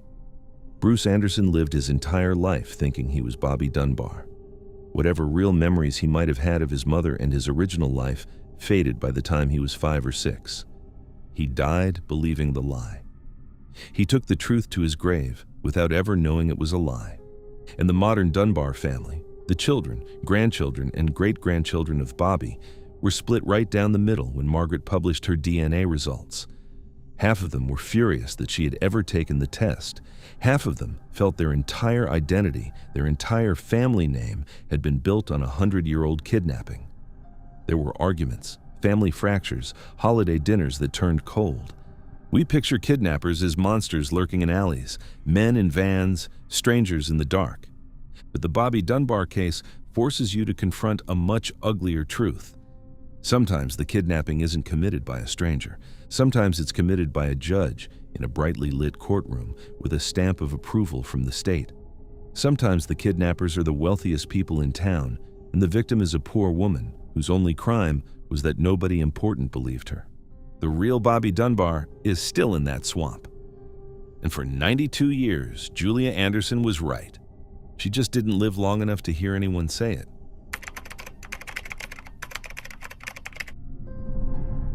Imagine being 18 years old, sitting in a high school classroom, scrolling through your phone, when an officer knocks on the door and asks for you by a name you've never heard before. Imagine being told that the woman you call mom, the woman who packed your lunches and braided your hair and tucked you in every night for 18 years, isn't your mother.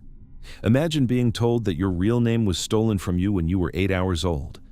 That 100 miles away in Florida, there's a 35-year-old woman who has been crying herself to sleep your entire life because somebody walked out of a hospital with you in their arms. And now imagine the most disorienting part. Imagine knowing, deep down in your gut, that you don't want to leave the woman who raised you, that you love her, that she's your mom no matter what some DNA test says. That's the impossible place Camilla Mobley found herself in. And what she did next is one of the strangest, most emotionally complicated true crime resolutions you will ever hear.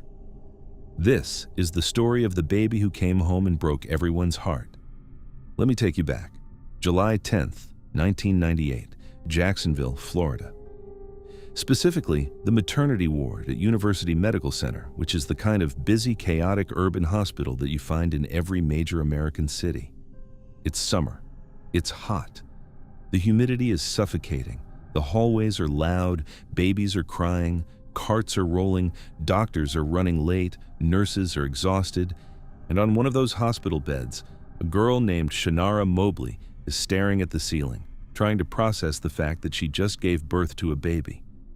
Shannara is 16 years old. 16. Let that sink in. She's a child who just had a child. She's exhausted. She's scared. She's overwhelmed. Her boyfriend, the baby's father, is in jail at the time on unrelated charges, so she's been alone for most of this. There's no doting husband by the bedside. There's no doting in-laws sending flowers. It's just Shannara and her brand new daughter, Camilla Mobley, who is barely a few hours old. And in that vulnerable, exhausted, overwhelmed state, a woman walks into Shannara's hospital room.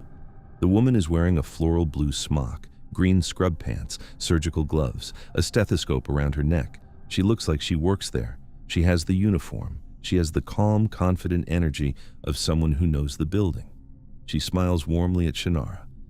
And she stays. She doesn't take vitals and leave. She doesn't fluff a pillow and walk out. She just sits down. She starts chatting with Shannara. She compliments the baby. She asks Shannara about her family. She asks how she's feeling. She gives motherly advice. She helps with the swaddling. She's warm. She's kind. She's the kind of nurse you'd want to have at the worst moment of your life. For hours, this woman sits with Shannara, building trust, building rapport, earning Shannara's complete confidence. And the real hospital staff? They walk in and out, see this woman in scrubs interacting with the patient, and they just assume she's a family member, or another shift's nurse, or someone who works for a different department. Nobody asks her name. Nobody checks her badge. Nobody verifies a single thing about her. After about 8 hours of building rapport, the woman makes her move. She tells Shannara very gently, very professionally, that the baby seems to have a slight fever. Nothing major. They just want to take her to be examined. Just routine. She'll bring her right back. And Shannara, 16 years old, exhausted from labor, trusting authority figures the way teenagers are taught to, says, okay.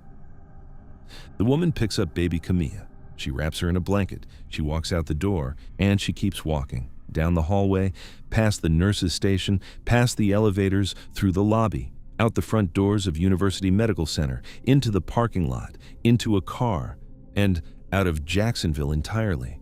Shannara waits, and waits, and waits. After what feels like forever, a real nurse comes in to check on the baby, and Shannara says, "Oh, the other nurse already took her for the fever check." The real nurse goes pale. There is no other nurse. There is no fever check scheduled. There is no woman in a floral smock on staff. The hospital explodes. They go into immediate lockdown. Helicopters are launched. The FBI is called. The whole state of Florida is put on alert. But it's already too late. Baby Camilla, only hours old, is gone. Now let's stop. Let's actually look at this, because the security failure here is staggering. I'm not exaggerating when I say staggering. Witnesses later reported that this woman in the floral smock had been wandering the maternity ward for nearly 14 hours before the kidnapping. 14 hours. Walking up and down hallways, sitting in waiting rooms, looking into rooms, smiling at babies through the nursery window, building familiarity. In a major medical center, how does that happen? How does an entire shift of doctors, nurses, security guards, janitors, and administrators walk past a stranger in a costume for 14 hours, and nobody, not one person, stops to say, "I'm sorry, who are you with?" And then the exit. She didn't sneak out a service door at 3 in the morning. She didn't escape down a stairwell. She walked out the front of a hospital, in broad daylight, carrying a newborn, past security, past the front desk, and nobody flagged her. The hospital's security cameras at the time were degraded, grainy. The camera in the actual nursery was broken, so when the FBI tried to do facial recognition or even just get a usable photograph of the kidnapper, they got nothing. They had to rely on a hand-drawn composite sketch based on a 16-year-old girl's exhausted memory of a woman in a wig. And here's the kicker. There were no photographs of baby Camilla, not one. In the 8 hours between her birth and her abduction, nobody had snapped a picture, not the family, not the hospital. So when investigators tried to make a missing baby poster, they had to use a computer-generated rendering of what the baby might look like, based on a couple of identifying details: an umbilical hernia, a Mongolian spot on her lower back, and the basic features of a newborn African-American girl. That's it. Those were the clues. 2 birthmarks and a guess. Most infant abductors get caught quickly. They tend to be desperate women who are faking a pregnancy to save a failing relationship, and they brag about it to neighbors, or they show up suddenly with a baby that nobody knew they were expecting. The neighbor calls the cops. Case closed. But this woman, whoever she was, she had been too good at this, too patient, too prepared, too clean. She didn't leave a single thread. The trail went cold within days, and it stayed cold for 18 years. Shannara Mobley sued the hospital for their catastrophic security failures and won a settlement of $1.5 million. But she would have given every cent of that and more to know one thing. Was her baby alive? She didn't know. For 18 years, she didn't know. Now we have to shift the story. Because while Shannara was grieving in Jacksonville, baby Camilla was growing up about 300 miles north in Walterboro, South Carolina, under a completely different name. Her name, as far as she knew, was Alexis Kelly Manigo, and she was being raised by a woman named Gloria Williams. From the outside, Alexis had a fine childhood. Not perfect, but fine. Gloria was, by most accounts, a loving mom. Stern sometimes, protective, religious. She raised Alexis in a stable home, sent her to school, took her to church, made sure she was clothed and fed. To everyone in Walterboro, Gloria and Alexis were just another mother and daughter. But there was something underneath. Gloria had a complicated past. Right before the kidnapping in 1998, she had suffered a devastating miscarriage. She was trapped in an abusive relationship. She was, by her own later admission, mentally unraveling. And in the middle of that breakdown, she had driven to Jacksonville, walked into a hospital in scrubs she didn't earn, and walked out with someone else's daughter. She forged a birth certificate. She enrolled Alexis in school. She built an entire fake identity. And then she just lived. For 18 years. As Alexis's mom.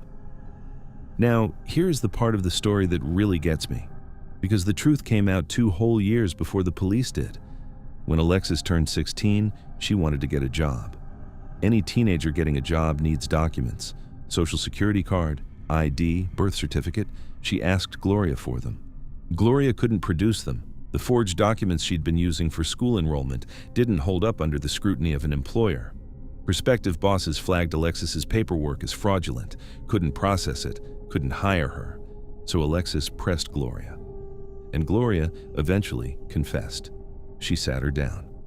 She told the 16-year-old girl that she had taken her from a hospital in Jacksonville when she was a few hours old, that her real name was Camilla Mobley, that somewhere in Florida there was a biological mother who had been searching for her entire life.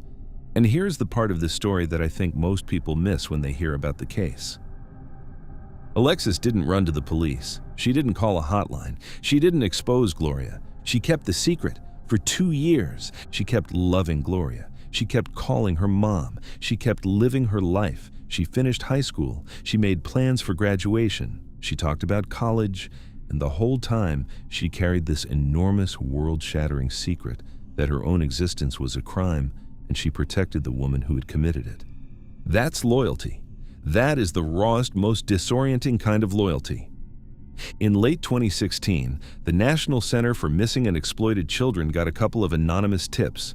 Someone, and we still don't fully know who, pointed them toward an 18-year-old girl in Walterboro, South Carolina, named Alexis Manigo, suggesting she might actually be Camilla Mobley. Investigators followed the lead. They got a DNA sample. They compared it to the genetic markers taken at Camilla's birth in 1998. The match was confirmed in January 2017. Alexis Manigo was Camilla Mobley. Gloria Williams was arrested. She was charged with kidnapping and interference with custody. She eventually pleaded guilty. She was sentenced to 18 years in prison. And Shanara Mobley, the 16-year-old girl from the hospital, now a 34-year-old woman who had spent her entire adult life mourning a stolen baby, finally got to meet her daughter. You'd think this is the happy ending. The mother finally reunited with her child. The kidnapper finally behind bars. Justice, closure, roll the credits, except this isn't a movie. And the resolution of the Camilla Mobley case is one of the most emotionally complicated things you will ever see in a courtroom. When Gloria Williams went to court for her sentencing, the prosecutors wanted a stiff penalty. They argued, correctly, that this woman had stolen a child, that she had destroyed a family, that she had caused 18 years of pain to a biological mother who had done nothing wrong. And then Camilla Mobley, now legally Camilla, but still emotionally Alexis, took the stand. She cried. She wasn't crying for herself. She wasn't crying for her biological mother. She was crying for Gloria, the kidnapper, the woman in the floral smock, the woman who had walked out of that hospital with her 18 years before. She begged the judge for mercy. She begged for a lenient sentence. She told the court, and this is a direct quote, "I want you to actually picture her saying this. I would like to make it very clear that she is my mother. She is my mother." The kidnapper, the felon, the woman who had caused all of this pain. She was Camilla's mother, not biologically, not legally, but emotionally, spiritually, in every way that actually mattered to a teenage girl who'd been raised by her. Shanara Mobley sat in that courtroom and had to listen to her own biological daughter call another woman mom. After 18 years of grief, after 18 years of hoping, after 18 years of imagining the reunion. And meanwhile, Camilla continued to visit Gloria in prison. She continued to call her. She continued to advocate for her. To this day, the two of them remain in regular contact, while Camilla's relationship with her biological mother has remained, by all reports, strained and complicated. So what do we do with a story like this? In a regular kidnapping case, the resolution feels like justice. The bad guy goes to jail. The victim goes home. The system works. Everyone heals. But what happens when the victim doesn't want to be rescued? What happens when the kidnapper is also somehow the mother? What happens when 18 years of love, real love, the daily ordinary kind of love that gets built by braided hair and packed lunches and bedtime stories, turns out to be stronger than a DNA test? The Camilla Mobley case is a reminder of something uncomfortable. Identity isn't always about blood. Family isn't always about biology. And trauma, when it's wrapped in tenderness, can disguise itself as love so completely that even the victim can't tell the difference. Gloria Williams committed one of the cruelest crimes you can imagine. She walked out of a hospital with another woman's baby and convinced her over the course of 18 years to call her mom. And she succeeded.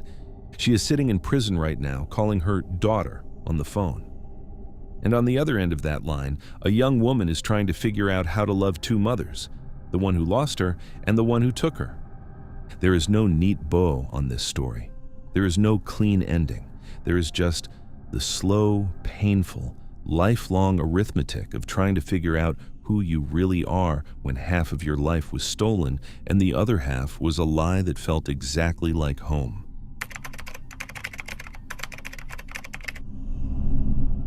Imagine being 23 years old. You're pregnant. You're trying to get a driver's license. You ask your mother for a simple piece of paper, your birth certificate, and she can't give it to you.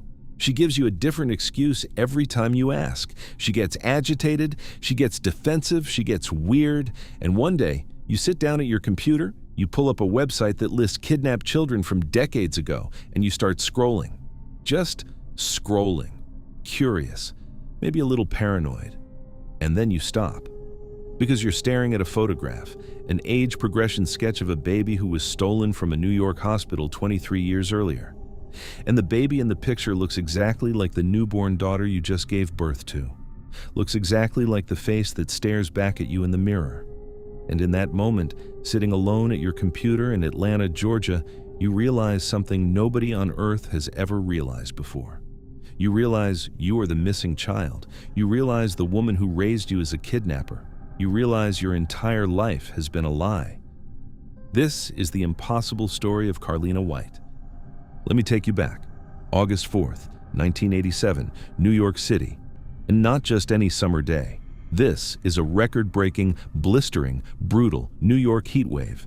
We're talking 102 degrees during the day. We're talking nights where the air doesn't cool down, where it just sits on you, thick and suffocating. The asphalt is melting. The subway feels like a sauna. Air conditioners are wheezing in every window across the 5 boroughs. And inside Harlem Hospital on 135th Street in Manhattan, the heat is just one of 100 things going wrong. This is a busy public hospital in the late 1980s. The hallways are packed. The pediatric ward is overflowing. The nurses are exhausted. The fluorescent lights are buzzing overhead. Babies are crying. Parents are pacing. It's loud, it's chaotic, it's overwhelming.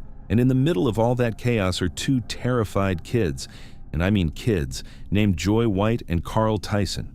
Joy is 16 years old. Carl is 22. They have a 19-day-old baby girl named Carlina.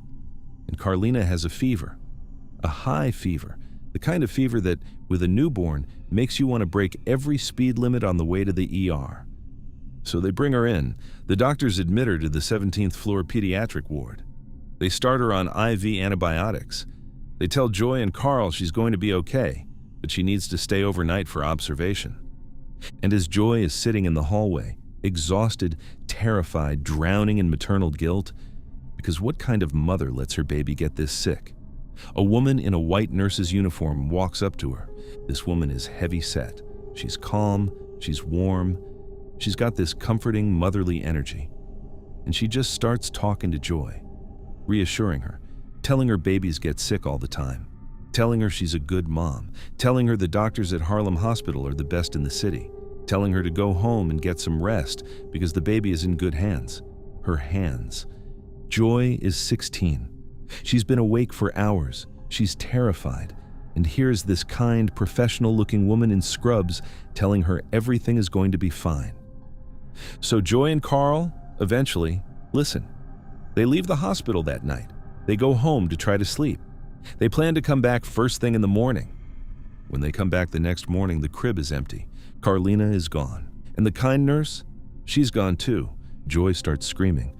Hospital staff come running. They check the chart. They check the records. They check the duty roster. And here's the moment when Joy's stomach drops through the floor. The nurse who had been comforting her all night? That woman didn't work at Harlem Hospital. She had never worked at Harlem Hospital. She wasn't on the schedule. She wasn't an employee. She wasn't a volunteer. She was a stranger in a costume. And nobody had ever stopped to ask her who she was. Now, let's stop. Let's actually pause and look at this, because this part of the story makes me genuinely angry every time I think about it. Witnesses would later tell investigators that this woman had been hanging around the Harlem Hospital pediatric ward not for hours, not for days, for months. Some accounts say up to 5 months, wearing the same kind of uniform, smiling at families, cooing at babies, loitering in the halls. People assumed she was a candy striper, a volunteer, maybe a new nurse. Nobody asked, nobody checked credentials, nobody flagged it to security. In a major metropolitan hospital, in one of the largest cities in the world. Think about that. Think about the level of institutional failure that requires. A complete stranger basically auditions to commit a kidnapping for 5 months, in public, in uniform, in a building full of trained medical professionals, and not one person in a position of authority ever says, "Hey, who's that woman? She doesn't look familiar." And here's the kicker. Harlem Hospital in 1987 had no surveillance cameras. None. Not in the lobby, not in the elevators, not in the pediatric ward. So when the NYPD finally rolled in to investigate, they had nothing. Zero footage, zero photographs, just a couple of sketches based on Joy's exhausted, traumatized description of a kind woman she met in a hallway. The kidnapper didn't sneak out a service door at 3 in the morning. She walked out the front of Harlem Hospital carrying a newborn in broad daylight and disappeared into the streets of New York City, a city of 8 million people. And just like that, baby Carlina vanished. The FBI got involved, there were massive searches, there were posters, there were appeals on TV. There was nothing, no ransom note, no tip that panned out, no sighting that stuck, just total suffocating silence. For 1 year, then 5, then 10, then 20. Joy White grew up without her daughter. Carl Tyson grew up without his daughter. They got older. They moved on, as much as you can move on from something like this. And the case slid into that haunted corner of the FBI's filing cabinet where cold cases go to die. Now we need to do something this story does that no other true crime story really does. We need to leave the parents behind. We need to leave the detectives behind. We need to follow the baby. Because while Joy and Carl were grieving in New York, baby Carlina was being raised in Bridgeport, Connecticut, and later in Atlanta, Georgia, under a completely different name, by the woman who had taken her. The kidnapper's real name was Anugeta Petway, but everyone called her Anne. And Anne was raising Carlina under the alias Nejdra Nance, or Nettie for short. To outside observers, Nettie's life looked normal-ish, but to Nettie herself, something was always off. Always. She didn't look like Anne at all. They had different complexions, different builds, different features. Nettie would later describe how she would study Anne's face and her own face in the mirror, trying to find some shared detail, a nose shape, an eye color, anything, and never finding it.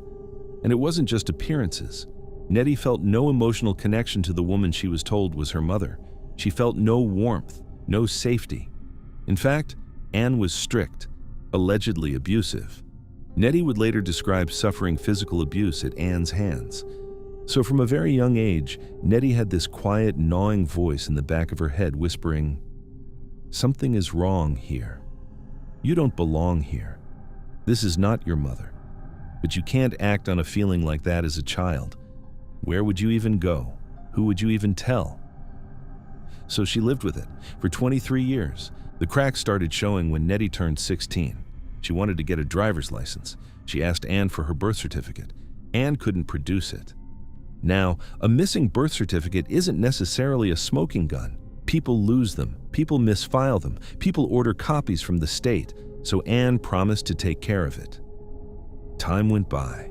The document never appeared. Then, Nettie got pregnant. She needed her birth certificate to enroll in prenatal care, to get insurance, to get her own life set up for the baby coming. She asked Anne again, and again, and again. And every time, Anne gave her a different excuse, then a different one, then a completely contradictory one. Eventually, cornered, Anne broke down and made a partial confession. She told Nettie something, but it was a lie wrapped around a kernel of truth. Anne said that she wasn't actually Nettie's biological mother. She said that Nettie's real mom had been a drug addict who had abandoned the baby with her, that she had raised Nettie out of kindness, that she'd been protecting her. It was a story designed to keep Nettie from asking more questions, to keep her grateful, to keep her in line. But Nettie's gut feeling, that little whisper she'd been ignoring her whole life, finally got loud. Late 2010, Nettie had her baby daughter, and as she held this newborn in her arms, she started to notice something incredible. Her daughter's face, the shape of it, the features. They looked just like Nettie's own baby pictures, the few baby pictures Anne had ever shown her. So, in early January of 2011, Nettie sat down at a computer. She went to the National Center for Missing and Exploited Children website, NCMEC, the big national database, and she started searching. She started with Connecticut, where she'd been raised. Nothing matched. Then she expanded the search. She tried New York. and she started scrolling through pages of age-progressed photographs and old infant pictures of children kidnapped in the 1980s. And she stopped on a 23-year-old composite photograph of a baby girl who had been taken from Harlem Hospital on August 4th, 1987. She was looking at her own daughter's face, which was also her own face.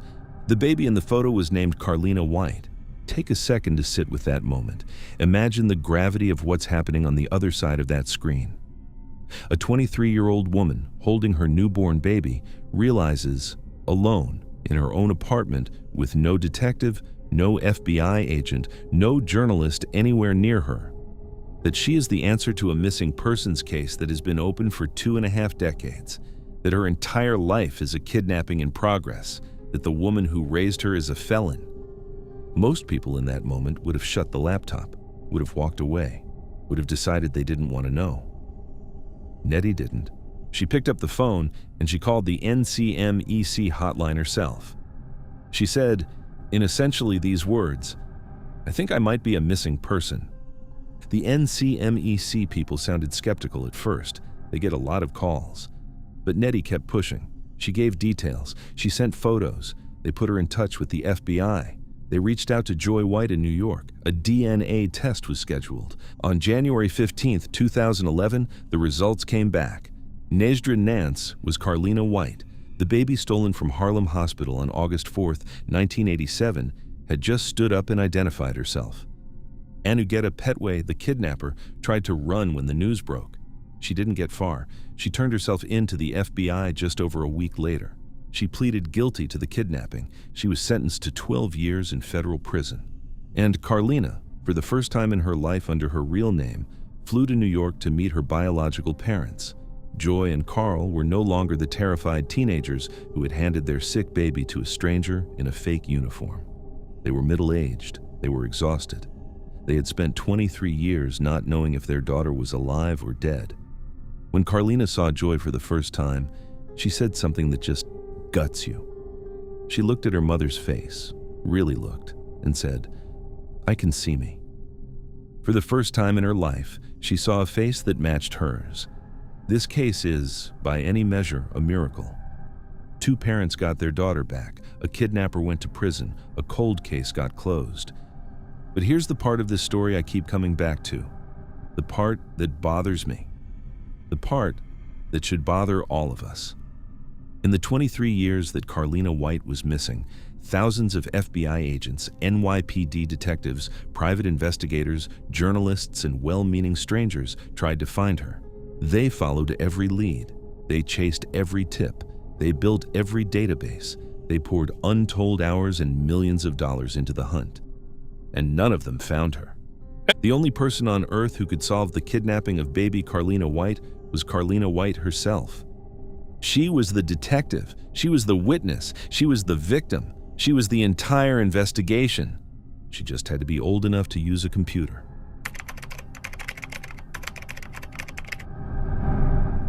Imagine your husband is at the hospital. He called you an hour ago, said he wasn't feeling well, said he was driving himself to the ER. And then your phone rings again, and he says he's leaving that hospital to try another one. And then there's nothing. He never comes home. He never calls.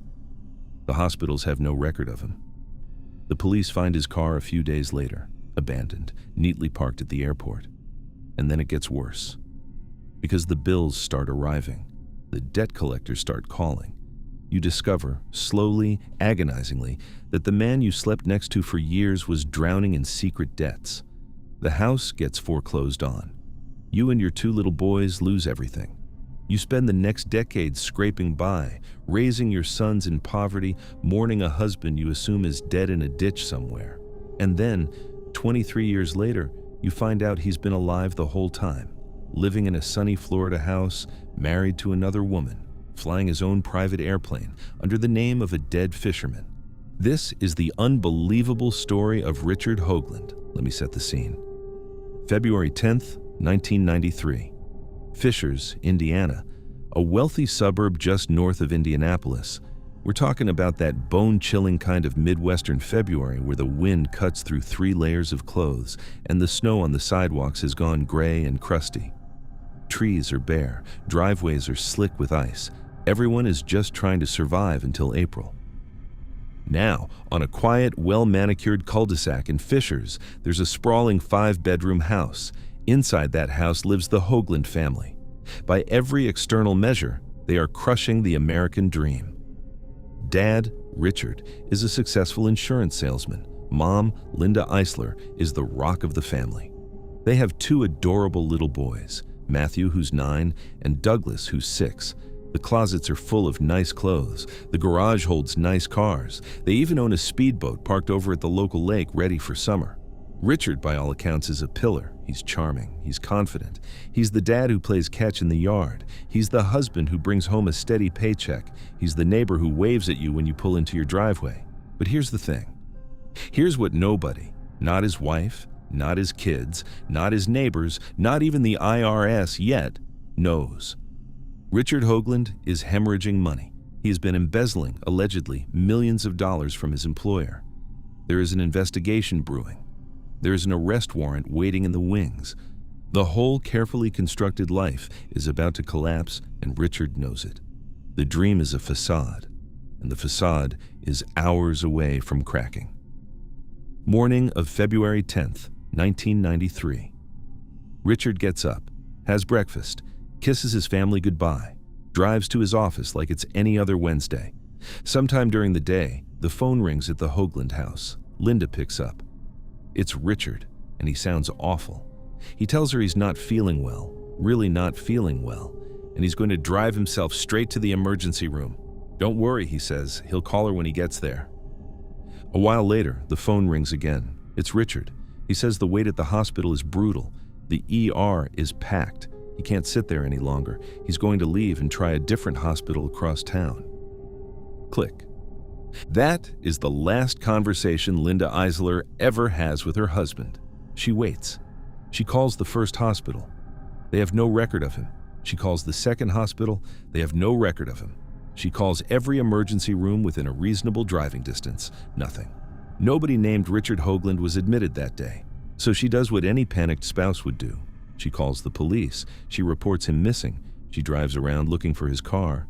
She prays. A few days later, the police get a hit. Richard's vehicle has been found. But it's not in a hospital parking lot. It's not in a ditch on the side of the road. It's not at his office. It's parked, calmly and neatly, in a long-term parking garage at Indianapolis International Airport. Now let's stop. Let's actually look at this, because nothing about this story adds up. Logic gap number 1. If you are so violently ill that you're driving yourself to the emergency room, how do you also drive to the airport? Those are 2 completely different decisions made by 2 completely different people in 2 completely different states of mind. You don't go from, I might be having a heart attack, to, I think I'll take a road trip to the airport. Logic gap number 2. If Richard was kidnapped or murdered at the hospital, who drove his car to the airport? And not just to the airport, into a parking garage, took a ticket, found a spot, parked it. Why would a kidnapper or killer go through all that effort to stage a fake escape? That's a ridiculous amount of forensic risk for almost no payoff. Logic gap number 3. The police pulled the flight manifests for every outbound flight in the days after Richard vanished. No Richard Hoagland boarded any plane, so he didn't fly anywhere. He just left his car there, like a decoy. And then, the search of the house. This is where it gets really weird. Investigators went through Richard's belongings expecting to find clues. What they found was the opposite of a clue. They found everything. His toothbrush was in the bathroom, his passport was in the drawer, his clothes were in the closet, his wallet was on the dresser. Even his winter coat, and I want to remind you, this is February in Indiana with sub-freezing temperatures, was hanging by the door. Think about that. A man supposedly chooses to vanish, and he doesn't take a single thing with him, not even a coat. So either he was abducted with absolutely no advance notice, which doesn't fit because his car ended up at the airport, or he wanted to make it look like he was abducted. He wanted to leave a scene so devoid of preparation that the only logical conclusion was foul play. And then a few months later, the strangest little detail of all. His sons, Matthew and Douglas, received 2 postcards in the mail. The handwriting was Richard's. The messages were vague, almost cheerful. Something like, "Maybe sometime soon we will get to see each other. I bet you guys are as big as I am now." What kind of murdered man sends his kids a postcard? What kind of kidnapping victim has time to mail correspondence? And then, silence. After those postcards, Richard Hoagland went completely, utterly dark. For 23 years, while Richard was off doing whatever Richard was doing, his real family was getting destroyed. The debts came due first. Creditors descended on the Hoagland house like vultures. Linda discovered, one horrifying envelope at a time, that her husband had been a financial fiction. The savings she thought they had, gone. The investments, fake. The income, inflated. And the embezzlement at his job, the part nobody had even told her about yet, had hollowed out everything underneath the family. The bank took the house. The 5-bedroom dream home in Fishers, Indiana, foreclosed, gone. Linda, who had been a homemaker, was suddenly a single mom with 2 small boys, no income, no savings, no husband, and a mountain of debt that wasn't even hers. They moved. They downgraded. They downgraded again. They lived on the edge of poverty. The boys grew up without their father, believing he was dead, believing he had loved them right up until the moment something terrible took him from them. Linda, on top of grief, on top of poverty, on top of raising 2 traumatized children, had to deal with one more thing. The police suspected her.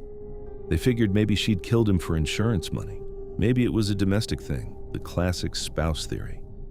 But the math made no sense, because Linda hadn't gotten rich off Richard's disappearance. She'd been wiped out by it. There was no insurance payout. There was nothing to gain. She wasn't a killer. She was a victim. She just couldn't prove it. Years dragged on. 5, then 10.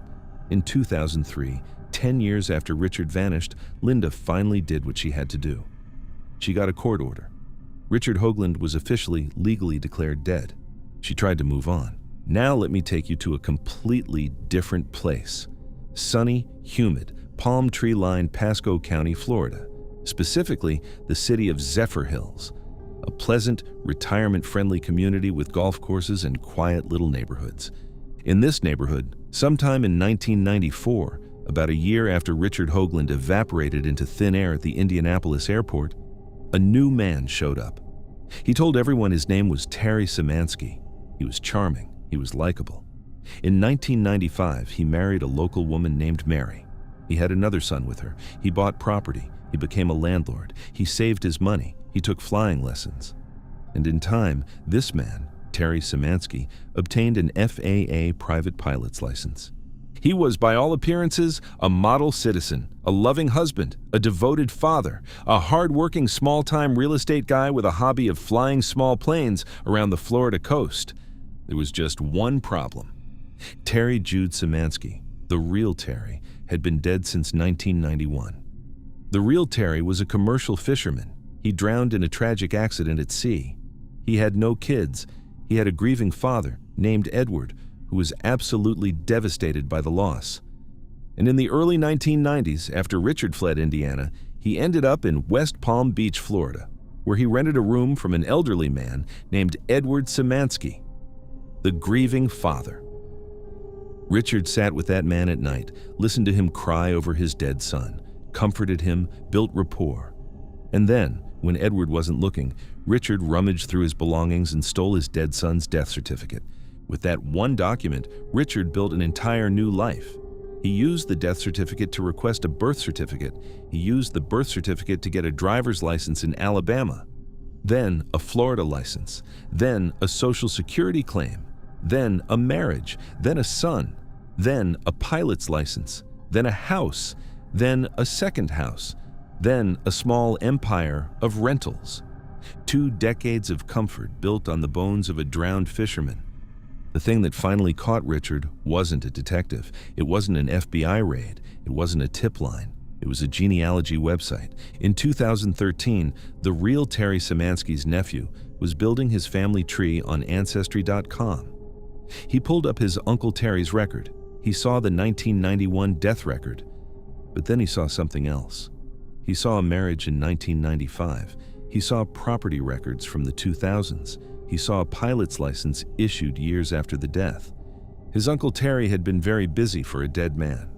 The nephew contacted the authorities. The Pasco County Sheriff's Office in Florida picked up the thread. Detectives quietly investigated. They confirmed the impossibility of it. They put together a case. And in 2016, a detective walked up to a comfortable, sun-tanned 63-year-old man at his home in Zephyr Hills, Florida. The detective asked for his ID. The man, smiling, calm, completely confident in 23 years of perfectly maintained fraud, handed over his Florida driver's license. Terry Szymanski. The detective put a piece of paper on the table. The real Terry Szymanski's 1991 death certificate.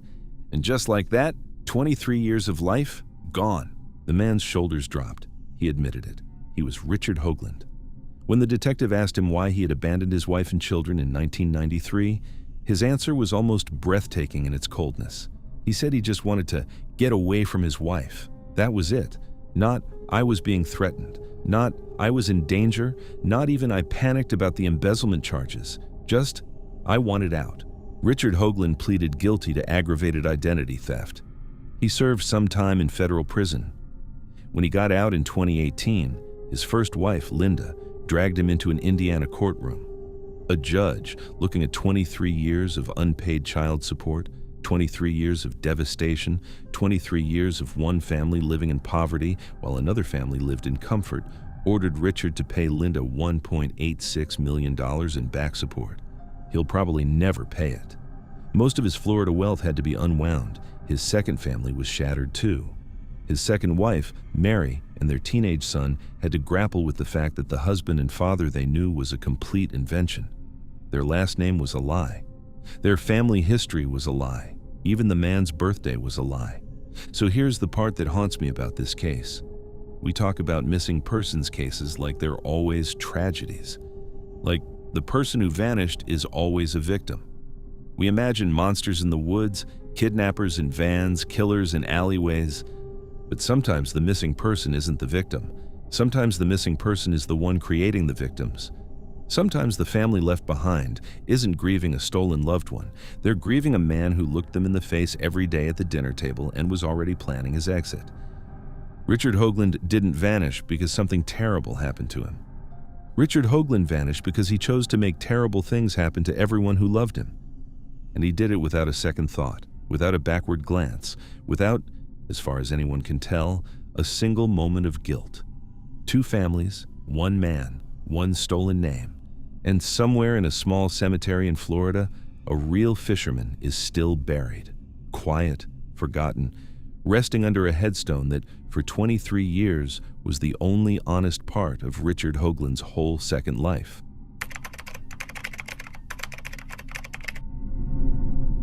Imagine knowing your wife is in trouble, knowing it in your bones. She didn't come home from work. Her phone goes straight to voicemail. Her boss says she clocked out hours ago. You call the police, and the police laugh at you. They tell you adults have the right to disappear. They tell you maybe she just left you. And when you keep pushing, when you beg them, when you plead with them, when you tell them she would never just walk away, they finally do bring her case to their attention. They sit you down in a chair. They strap a polygraph to you. And they start asking you where you buried the body.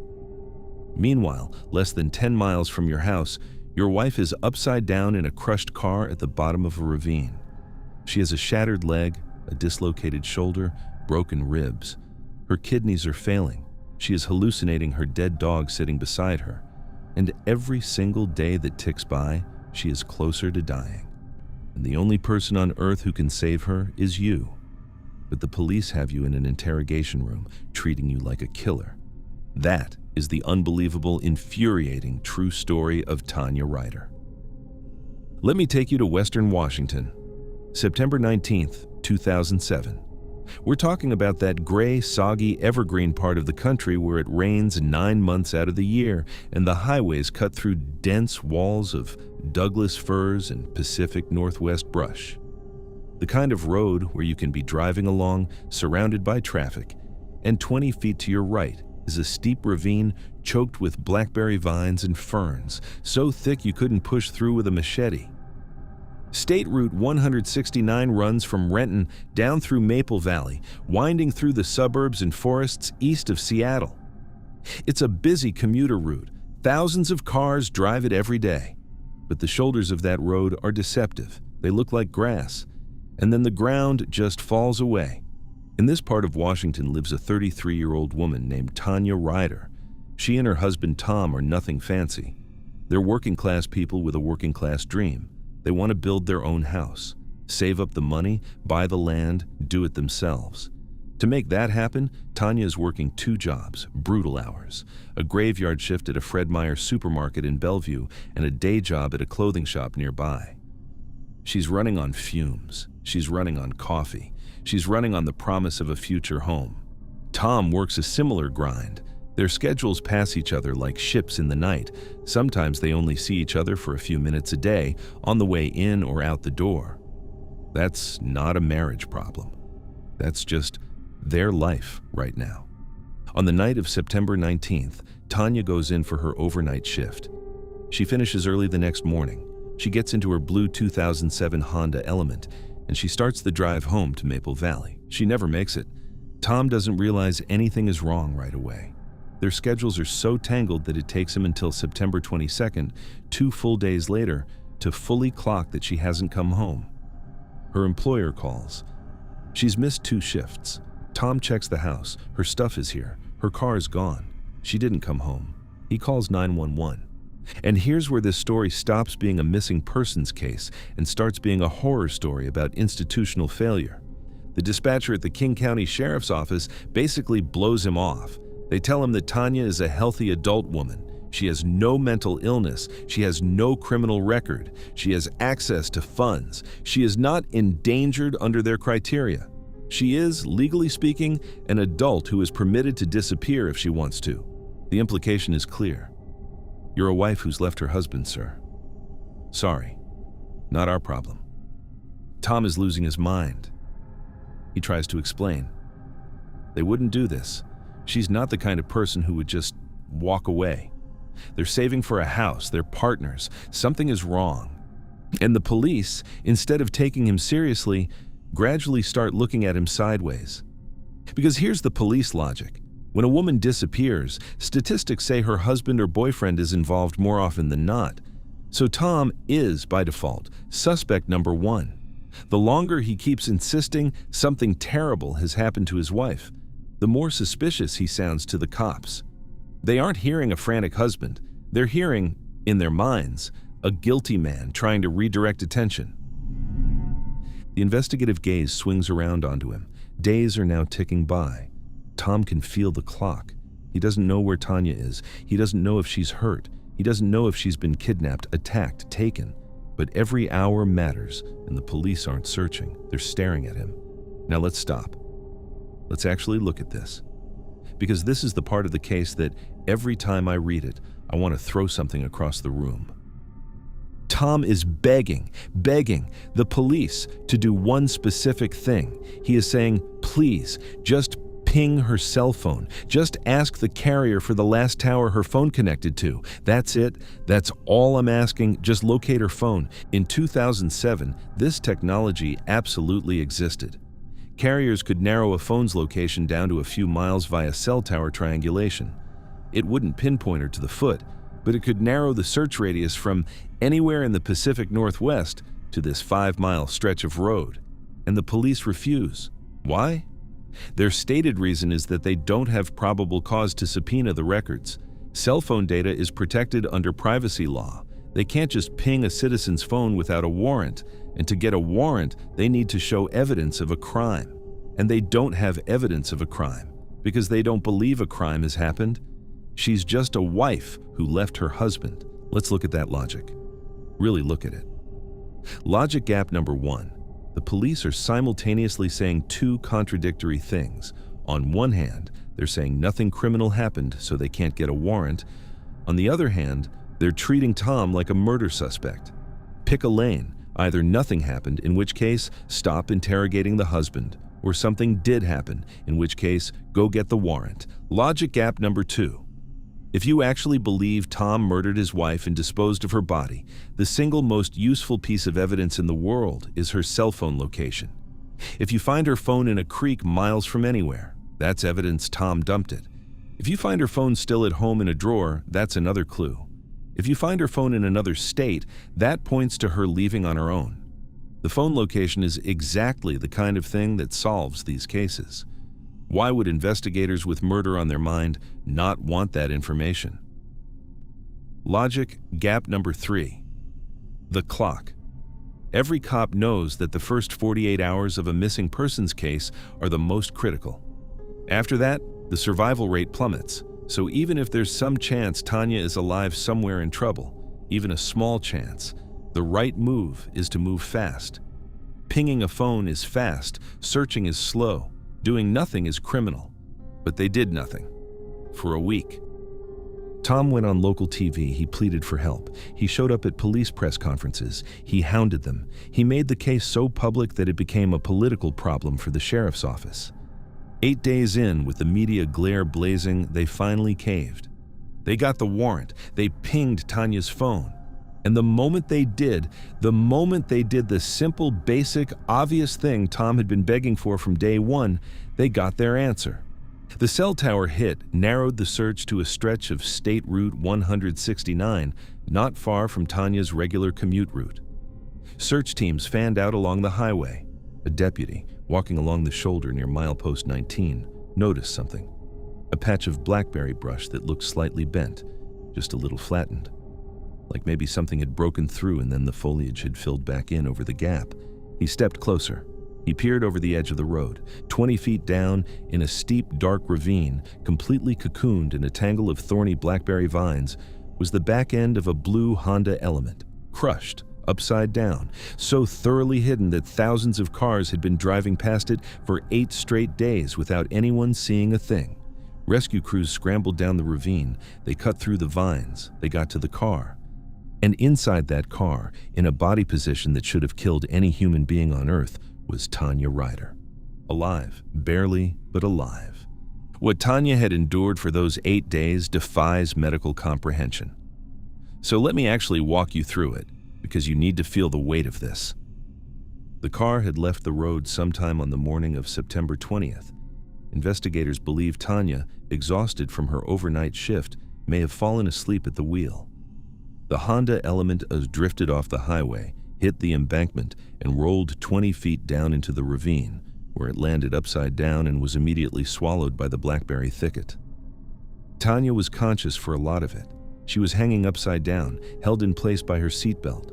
Her left leg was crushed and pinned, her shoulder was dislocated, her clavicle was snapped, several of her ribs were broken. She had no food, she had no water. She could see her cell phone. It was inches from her face, but the tension of the seatbelt and the angle of her body meant she could not reach it. She could see it light up. She could see it ring. She watched it die, the battery slowly draining, over the first couple of days, knowing that her only lifeline to the outside world was going dark right in front of her eyes. She tried to honk the horn. Cars were driving by. Maybe somebody would hear. But the horn didn't work. The car was upside down. The electronics were destroyed. The days bled into each other. She drifted in and out of consciousness. Her kidneys started to shut down. She was severely dehydrated, and her muscle tissue was beginning to break down in a process called rhabdomyolysis, which floods the kidneys with protein and kills them. She started hallucinating. She would later tell investigators that she saw her dead dog, Lady, sitting in the passenger seat watching her. She had vivid hallucinations of escaping.